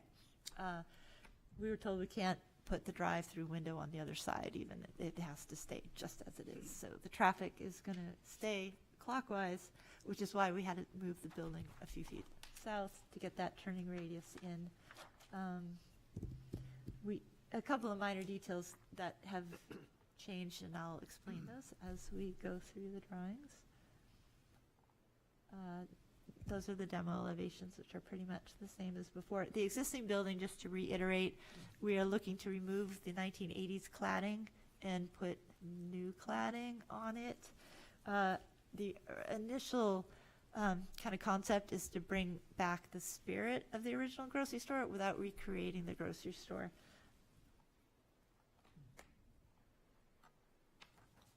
Okay, and that's the big view, the city, the neighborhood view, just to show the size and scale of these buildings. We have dashed in a red dashed line and a ghost the profile of the Langdon House across the street. That is the neighborhood monumental building, and we want to make sure we don't dwarf that. You can see in the drawings we're quite a bit smaller than that.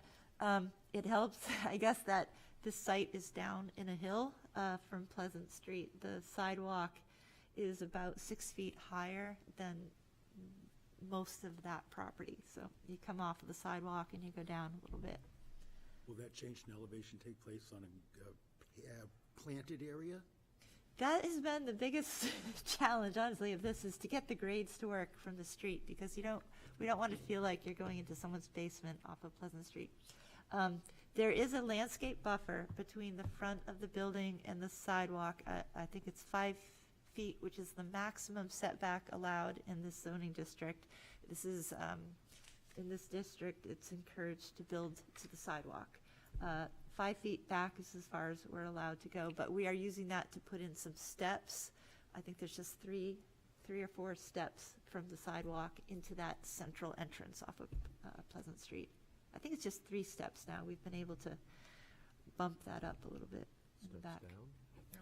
Yes, so you're on the sidewalk on Pleasant Street and you take 3 steps down to get into that main entrance facing Pleasant Street. This is the part of that street where the buildings are actually starting to step back from the sidewalk. The wooden buildings on your side, and the Langdon, of course, quite a distance back. Yeah. Whereas most of the town, the model is to squeeze your lot as tight as you can to the sidewalk, mostly. So that would be a wrong move for this, but the downhill part is sort of odd. 2 points. The 5-foot setback, actually, if you look at the site plan, I think we have in the very beginning, there's a site plan that shows the neighbors. The house to the immediate north of it, it's like a 5-bay colonial with the bay windows on it. We're in line with that, exactly. So that house is not quite on the sidewalk either. It's a few feet back. So this is aligned with that. The couple steps down, that it continues to go down as you go down Pleasant Street. You'll see in the renderings kind of what that feels like. It's better than it was in the last session where we had about 6 or 7 steps. Yeah, the maximum the building can be back is 10 feet in this zone here.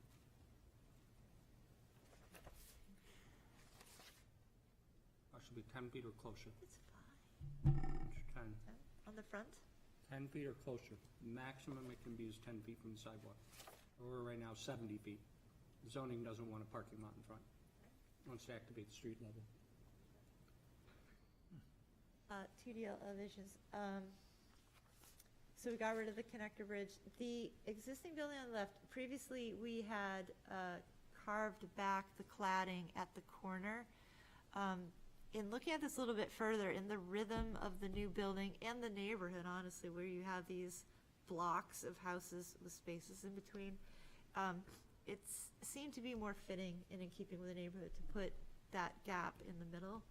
The entrance into the bank building is there now. It does have that big canopy arcade, which we are proposing to remove. What you see going up above the roof is actually set back a bit, and you'll see in 3D that it's not flush with the front of the building. That's the penthouse. On the bottom is the Pleasant Street view. Yep, that's facing Pleasant Street. And the next view, these are what we call the backs, I guess. The top is what faces north. There is a retaining wall on that property line. The grade of the property to the north is quite a bit higher than the grade of this site. I believe they excavated it back in the 50s to get that grocery store in there. The drive-through vehicle will circle around back there. The existing building, that facade is largely unchanged, other than we want to add 4 windows to the bottom. And the view on the bottom of the page faces west. That faces the back of the courthouse towards Feaster. That's the existing building is in the darker color gray. Those aren't actual colors. You'll see those in the renderings. The darker color gray is the existing building, and the lighter color gray is the addition, which is the vertical element is a fire stair, an elevator, and on the top is our 2 penthouse apartments. That's the new building on Pleasant Street as proposed, coming from the north. That retaining wall on the right is actually existing. It's concrete with some chain link and vines and whatnot. Straight on view from Pleasant Street on the top, and on the bottom is coming from the Peridov parking lot, looking north.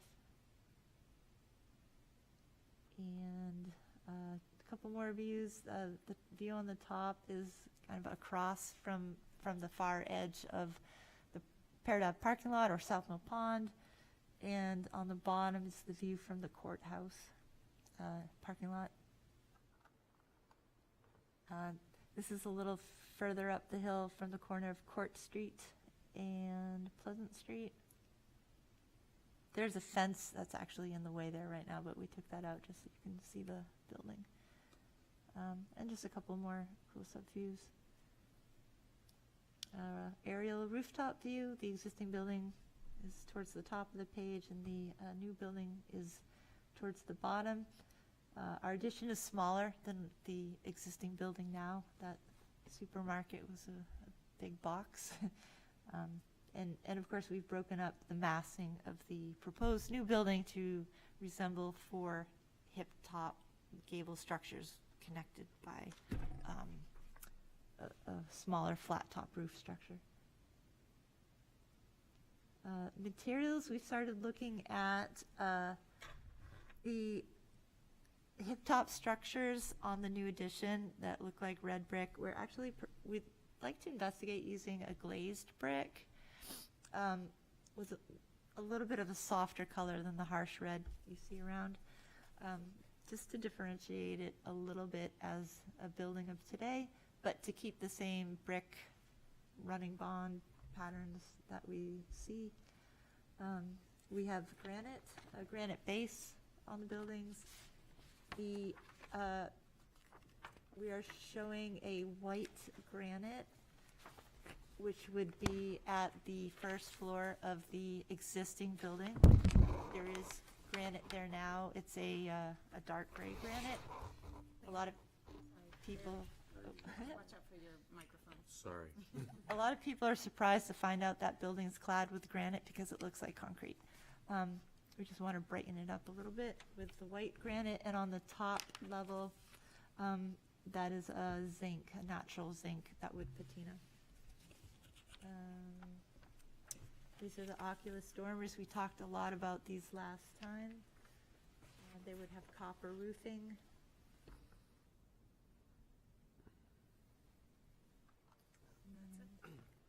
Yes, that's it. And then, so the handouts are showing some additional fenestration detailing on the existing building, and then just some updated renderings.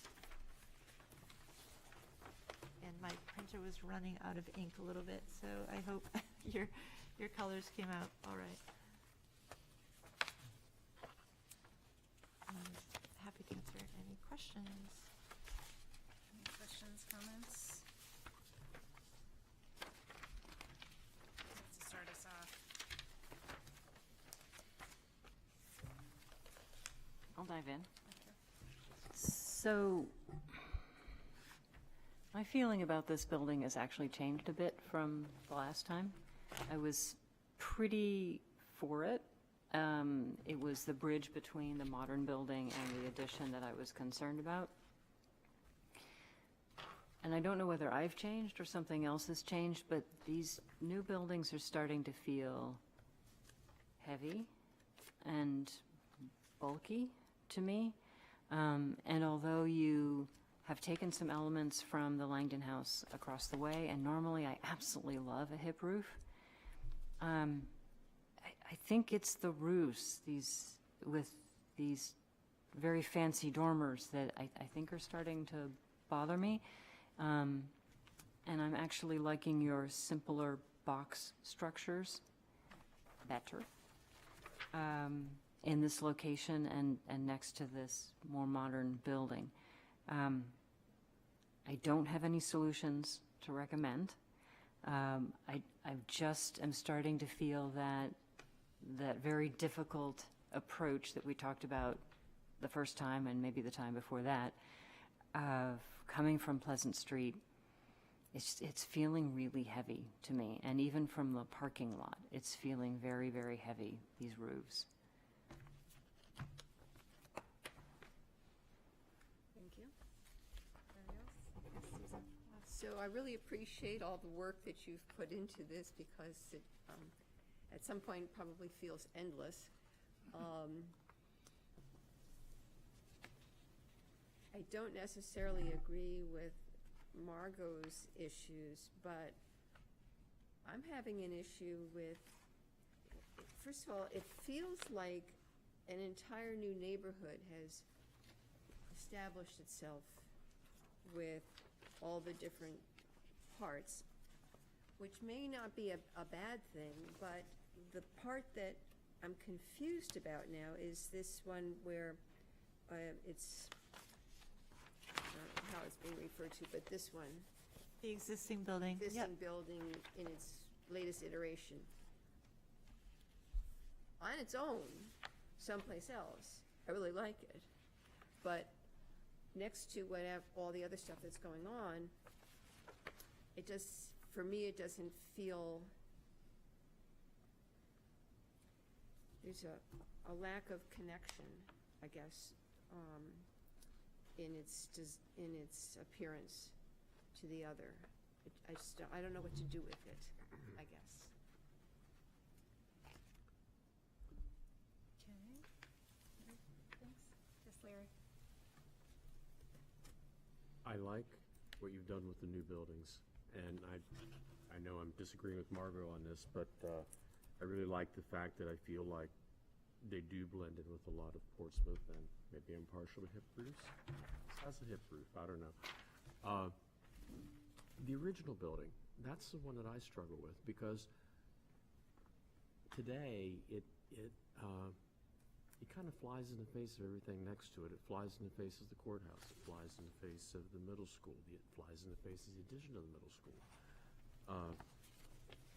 And for me, maybe because I was born in the 50s, I don't know, but I don't feel like we need to preserve something from the 50s so much as we need to make Portsmouth consistent.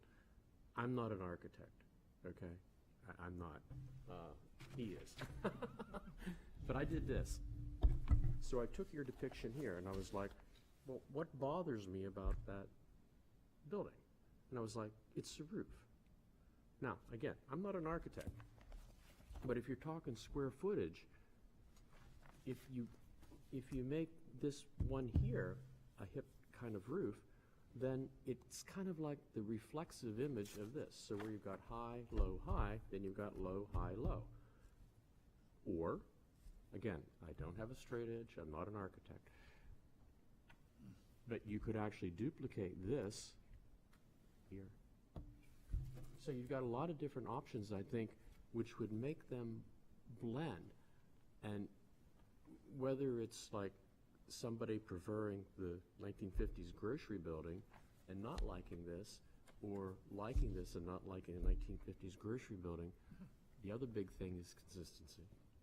And if your project, if both buildings are consistent with one another, I think that goes a long way. And again, I'm not an architect, I'm not a contractor, but I'm betting this buys you more marketable living space. So ka-ching, ka-ching, you might even have more return on your investment. Just throwing that out there. Yes, Martin.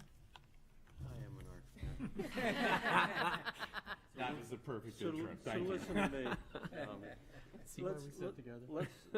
You're on your way. I mean, we're progressing. I mean, it's two buildings now. It's two separate buildings. We're not talking about a whole complex like we were before, so I gotta wrap my head around that. I think this front building, the bank, I think you're there, except that your entrances are a little weak. This one gives me feelings of a strip mall kind of sensibility. I think the big arch is just too much there. I would piece it up a little bit, maybe. It just, your entrances, I think, need to be worked on. This entrance with the shed roof, I think it needs to be more uplifted and more grounded, more. It's very subdued. But I think this is what you've got. This is good stuff. Don't lose that. Build on this.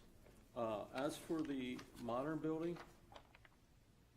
it's very, with the Brise Soleil and everything, gives me a sense of Los Angeles or Phoenix, or it just seems like the language of a warmer climate, of a more hot, drier climate.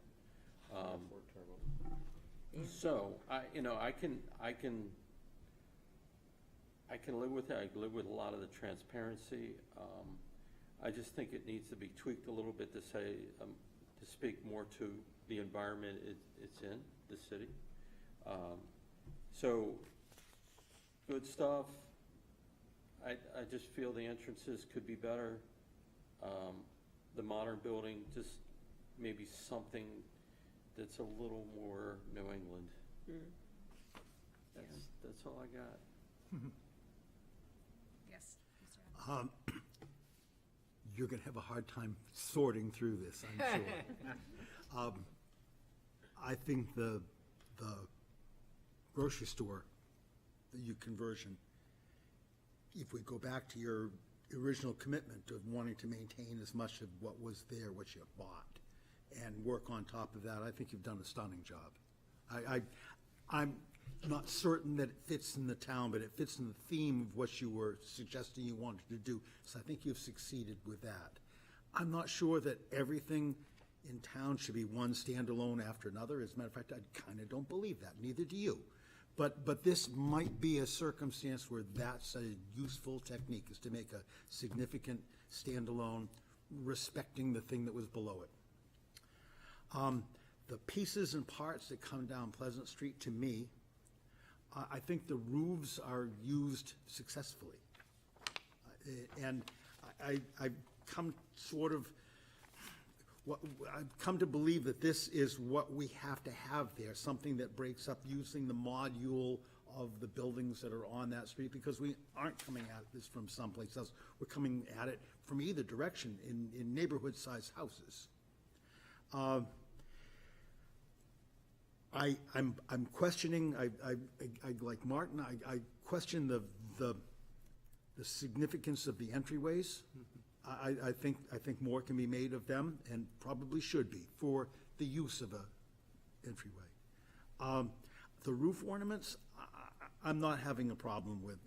These are not old replica buildings. We're just trying to, I think, maintain a module, and this keeps the roofs from being too blank. God knows the buildings across the street have decorated roofs in almost every respect. The change in the windows on the two significant flanking parts on Pleasant Street, I don't think that they don't strike me as being a successful change. I appreciate what you're trying to do, clearly, you're changing the rhythm and the scale, but I think that you've gone too far with that. And what this is doing is sort of reinforcing almost a Tudor style half-timbered sort of look. And part of that is just a couple of lines that you threw on there for some battens. I know I could be misreading that, but that's what I'm seeing now. I'm kind of jonesing for a different siding material on those two pieces. Sure. Yeah, we've gone sort of back and forth on the kind of light colored additions on the side about what material that should be, whether it's a panel or a clapboard or even a shingle. We want it to be a little more less formal than the big brick hip boxed elements. And just one comment on the first floor fenestration. We're trying to strike the balance with the form-based zoning, which requires 75% glazing facing Pleasant, 75% at the first floor. And that's a lot, especially because we're down a couple feet from the sidewalk. So that CD4 75% glazing at the first floor is it's really meant for the State Street storefronts. But that zone wraps around down Pleasant Street between the Langdon House and everything else, which are just little punched windows. So we're trying to find a design that meets the zoning ordinance of 75%, but still meets the character of the little punched windows. That's surprising that they wrapped the zoning all the way down there, because that was one of my comments, is that, well, you've got a very commercial looking front here when you're really surrounded. By this time by this end of Pleasant Street, it's residential. It's not, but at the same time, you've got a mixed use building, so I don't know. Yeah, that we don't have a choice. None of us do. It's, we can't waive that, so.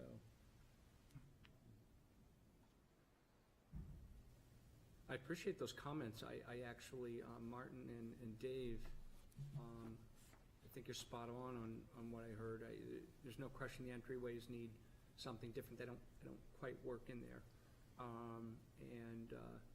The old supermarket, it's a steel and concrete building. It's a substantial building, and it's kind of the transition from, what's going on Pleasant Street to the courthouse and the utilitarian, commercial buildings. So, it's going to be abrupt any way you put it, because it's abrupt going from one to the other. So this is kind of transitioning in between. But I think you're right that there can be something more effective than that southern-looking top. I like a lot how we brought the glass entry up to the roof, so that we can have a sense of arrival and a center entrance here as we're transitioning from a bank to supermarket to a bank to a future, which is probably going to be something like that whole first floor. There will be something like a gym type use. That's what we envision. We need a gym downtown. We don't have a gym downtown. So we want a center entrance, and we want a glass, and we want a new entryway to get up the building. So I like that glass, but I'm hearing you that I think we can come up with something more effective with the glass there than what we have, and keep still what we like on that, which is that the building is a substantial two-story building, but needing a little more something.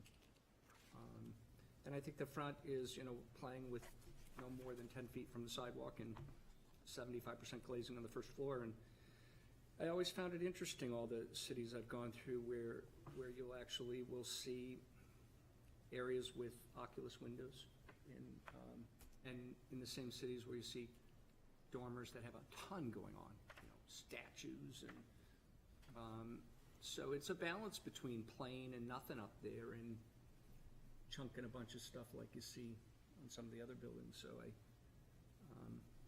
but I appreciate those comments on that architecture. I don't think these two buildings should try to mirror each other. They can't. You're mirroring two completely different structures. I'll just throw out that I'm still not a fan of the Oculus windows. I think if you took those off, the buildings would be a lot better. I was going to suggest they might just be a little bit bigger. Yeah. To sort of match the sorry, but to match the, I'm an architect there. Barrel vaults. Boy, you're bringing that up a lot tonight. Just a slightly bigger. Anyone else? I wanted to kind of hear feedback, and I understand the heart. It goes from the middle school, the courthouse. I mean, there's hopefuls from there and there, but it is a hard transition, and it's like I don't want to create these cookie cutter, to try to please everybody kind of thing. I'd rather have something fun, but I think we're getting there. I think you guys are getting there on the right track.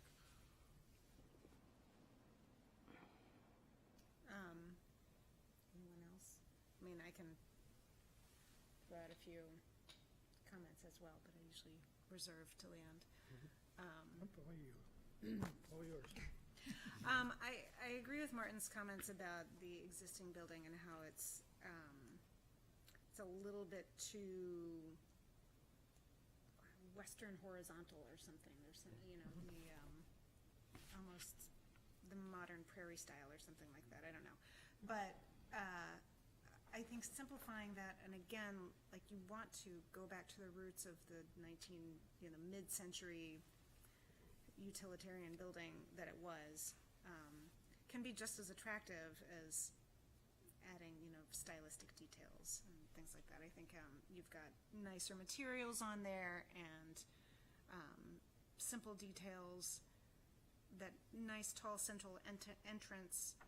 All of these will really improve the building, I think, without having to add too much flair. And again, on the new construction,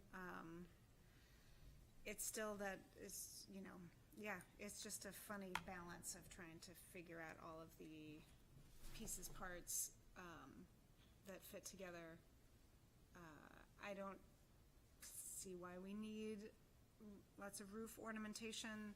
There is some around there, but the Oculus window doesn't seem to really reference anything around it. So to me, it just seems a little frivolous. But I do think because, like you said, again, you're coming down Pleasant Street from above, there will be a very visible roof. So you will see a big expanse of it if you don't put anything up there. But, I think the massing and the way you've broken it up is improving. I think it's just it's a puzzle. So just keep going with it. Any other last minute comments? One, I'll just add to what I said earlier. I was trying to think what it was reminding me of, what could be done. I agree with, Martin saying about the Midwestern prairie. It reminds me of, I don't know, like maybe a small town's airport terminal or something. But I just pulled up a picture of Covent Garden in London, and you got basically the same shape. So maybe I'm kind of pushing what I said about the roof line, but there's a lot of things you could do with that roof line that would keep the utilitarian and, what he was saying about, a gym, that grand entryway and all that. Just tweaking the roof totally changes the outlook of the whole building. And I was thinking, wow, you could have Covent Garden Market there. So. I'll just add one last comment. I didn't mean to go after you, but, yeah, my comment is just like a recentering on our first conversation. I realize you're no longer gonna have the bridge, but just, is there any cohesiveness, like I think you brought it up, like the Newport Bowen Wharf, like vibe, where it goes from modern to old, and it really transitions well, and I think that's the piece that I feel like went a little bit step back from the last renderings, and so just is there, recognizing this is a completely modern building and here is going to be a more traditional structure, but is there any element that could make it feel cohesive, is what I feel like I wish I would see here. But I'm for Jim on the bottom floor. Big time. When is that done? Did you pull up this? All right. We'll open it up to the public for any public comment on this.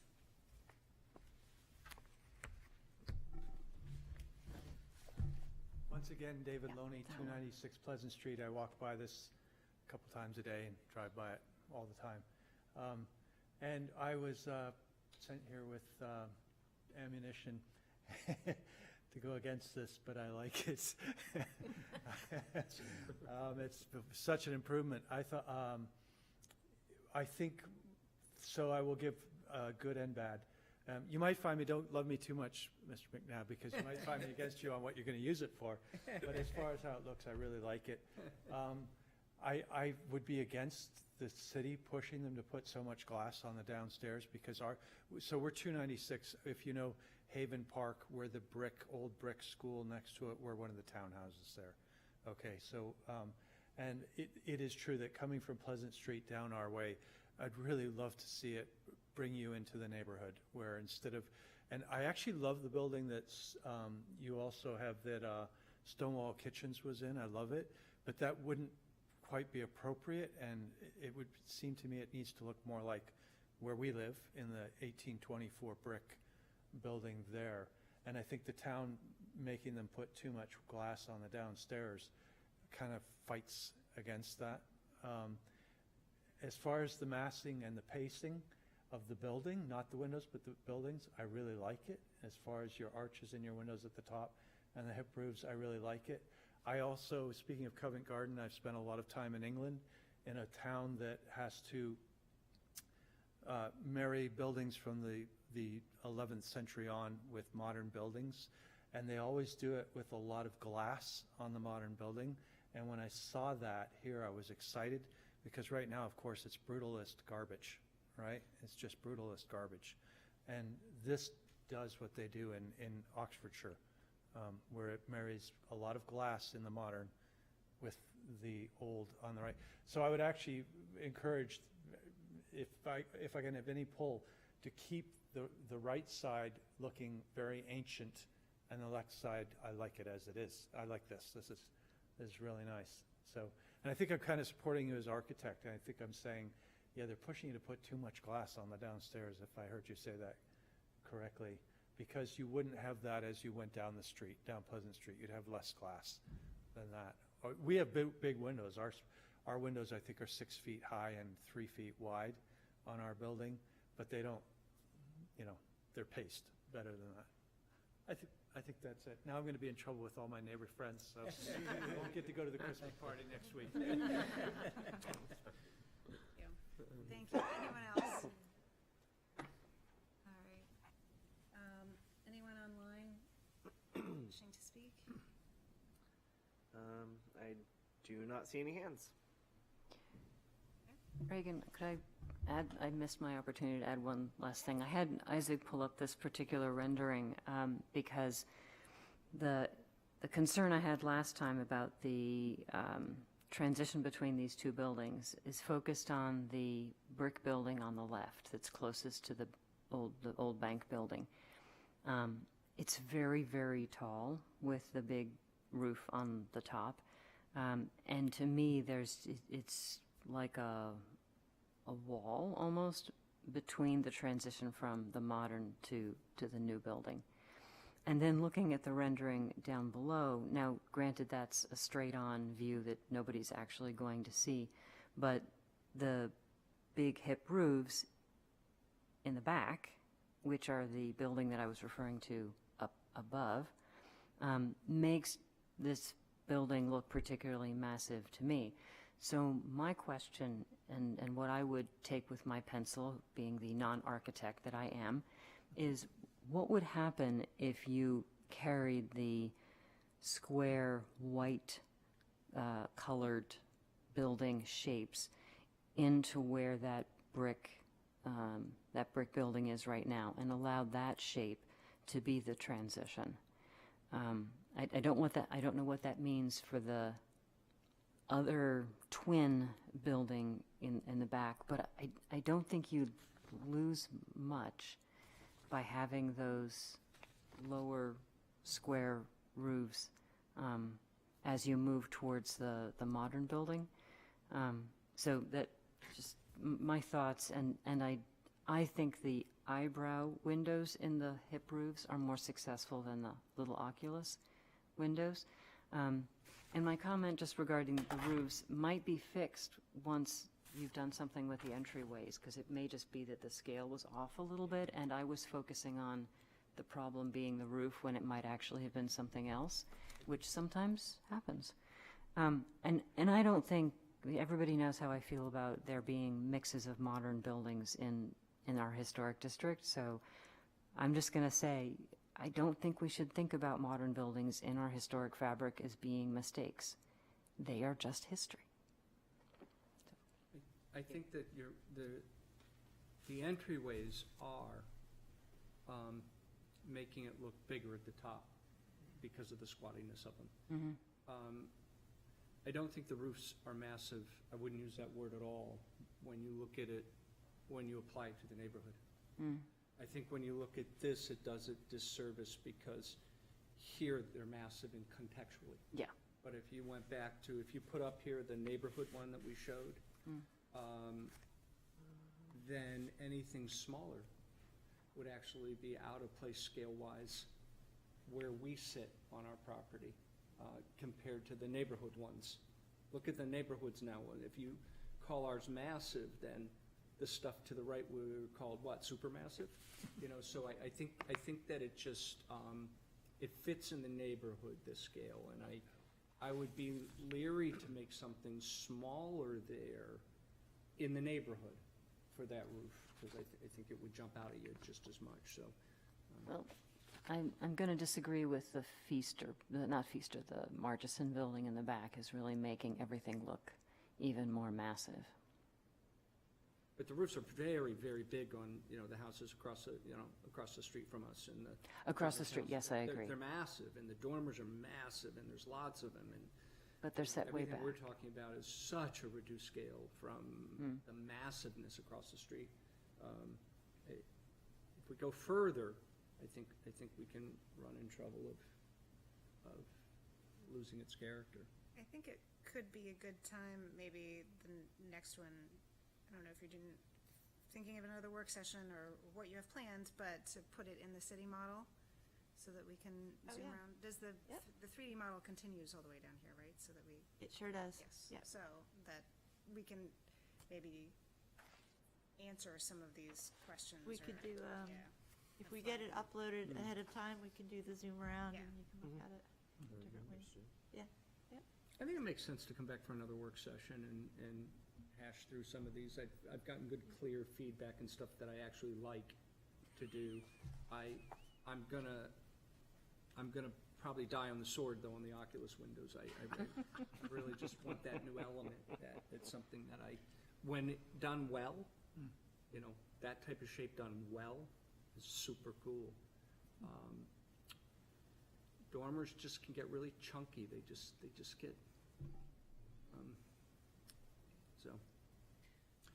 I'd suggest looking at page H303 of of tonight's handout, the lower element, if you look at the view from the remodeled grocery store to this little block of building forms, it doesn't look like when I look at that, it doesn't look like there's a roof problem. It doesn't look like there's a massing problem. I don't even suggest looking at that we need to have a diminutive part of that new village to butt into this thing. I think they blend pretty well, considering that they have nothing to do with each other. Again, this is one view. This is probably a lot we're suffering from is where the eyeball is in the rendering. Sorry. Lost that whole argument, didn't I? Threw it away. Oh, well, it's worth a try. Okay. Anyone else, any last minute comments? Any more questions for us? Any comments on the materials? I guess not yet. I think the city will throw you another surprise. I mean, the big thing Yeah. we're getting to is then suddenly they say, you can't connect the buildings. And are we done with city surprises? Oh, ZBA, TAC, anything? what's our City next council's step? got We started. have, So city council is still. coming. Oh, man. we have a public hearing for TAC as our, we got moved to, yeah, we have a few more steps to go, but we're parallel, so we're trying to move everything along so that we don't get too far ahead with one board and not the other. We think this will go. You know, we think this is, it's not our first choice, but our first choice was denied at the ZBA. So, you know, to be continued, this will go forward, but that won't die. Thank you so much for the feedback. This is very helpful, and Thank you. take a look. Can I have a motion Move to continue. Second? So moved, or second? All Thanks in for your favor? feedback. Aye. Thank you. And these were phenomenal. Thanks for the drinks. Thank you. All right. These come from? I made Came from Joy? Yes. So we only have one more piece on our agenda. We can go. Who's providing that? That's yours. I'll be okay with Margot, but we have a. Joy did. You're welcome. Thank you, We Joy. still have one more item here on our agenda, and that's memorandum from the planning board, which I guess they, after their meeting on November 20th, they thought, and I did talk to the chairman, Rick Chelman, to kind of get the backstory of why they came back to pose the question of whether 43 and 53 Austin Street should be added to the district, even though currently, right now, only a very small corner of 43 Austin Street, the property, not even the house, is in that buffer zone.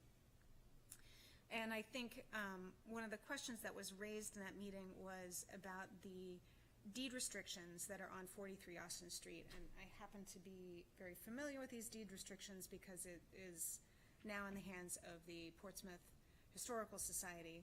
There are deed restrictions, and they are continuing to work through a very slow, has been a very slow process to figure out what to do with this property to conform to the deed restrictions, which says it needs to be a nonprofit use, but and still have kind of be done to the Secretary of Interior standards. It will have the design has oversight by the Historical Society, so it's a complicated process. And I think some planning board members were wondering whether or not it would make sense if it would help to be in the historic district for those approvals or for future grants or anything like that. It turns out that that's for grants, it's not the case. These two properties are already in the National Register Historic District. So they have that sort of standing already. They are eligible for all sorts of grants because of that. So adding it to the local historic district doesn't provide it any more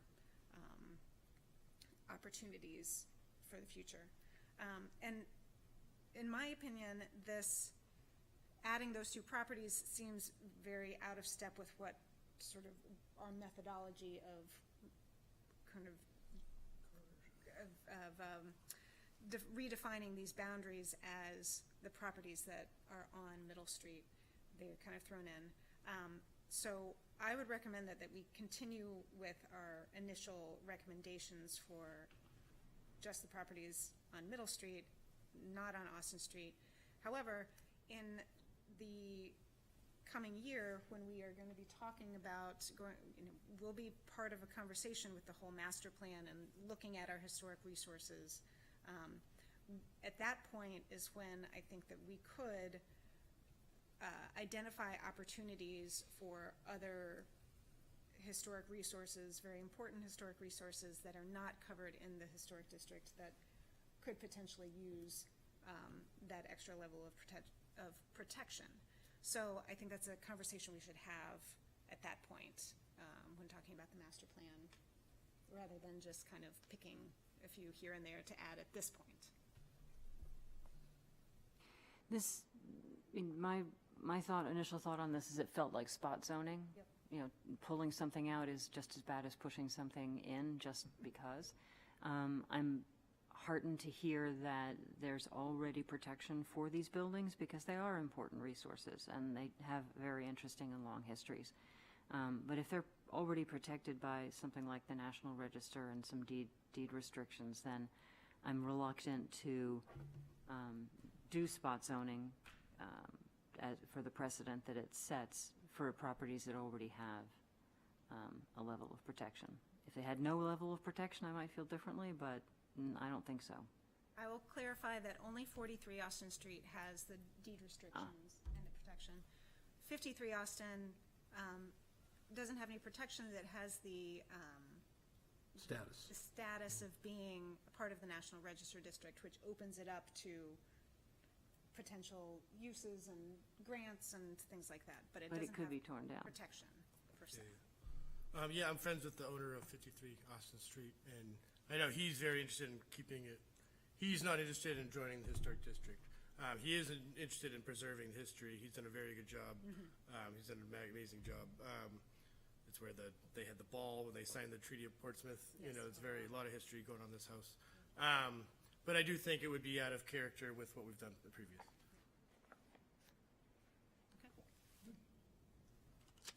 So, I guess in a response to the planning board, Isaac, we'll have to write up just a quick memo. And I just want to make sure that everybody is fine with saying no, that we would like to preserve our initial intention of just keeping the properties that are on Middle Street, but intend to have further discussion. I'd love to have this conversation at another time. Absolutely. Have further discussion once we sort of initiate the master planning process.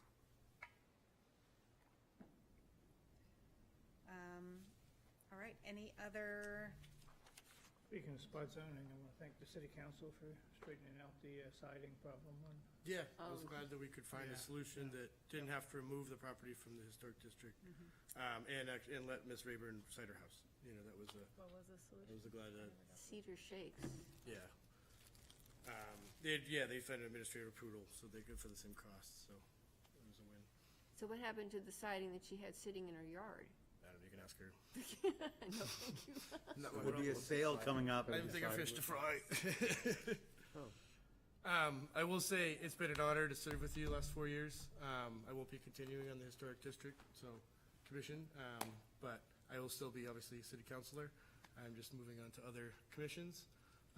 But thank you all. It's been a pleasure. And Good job.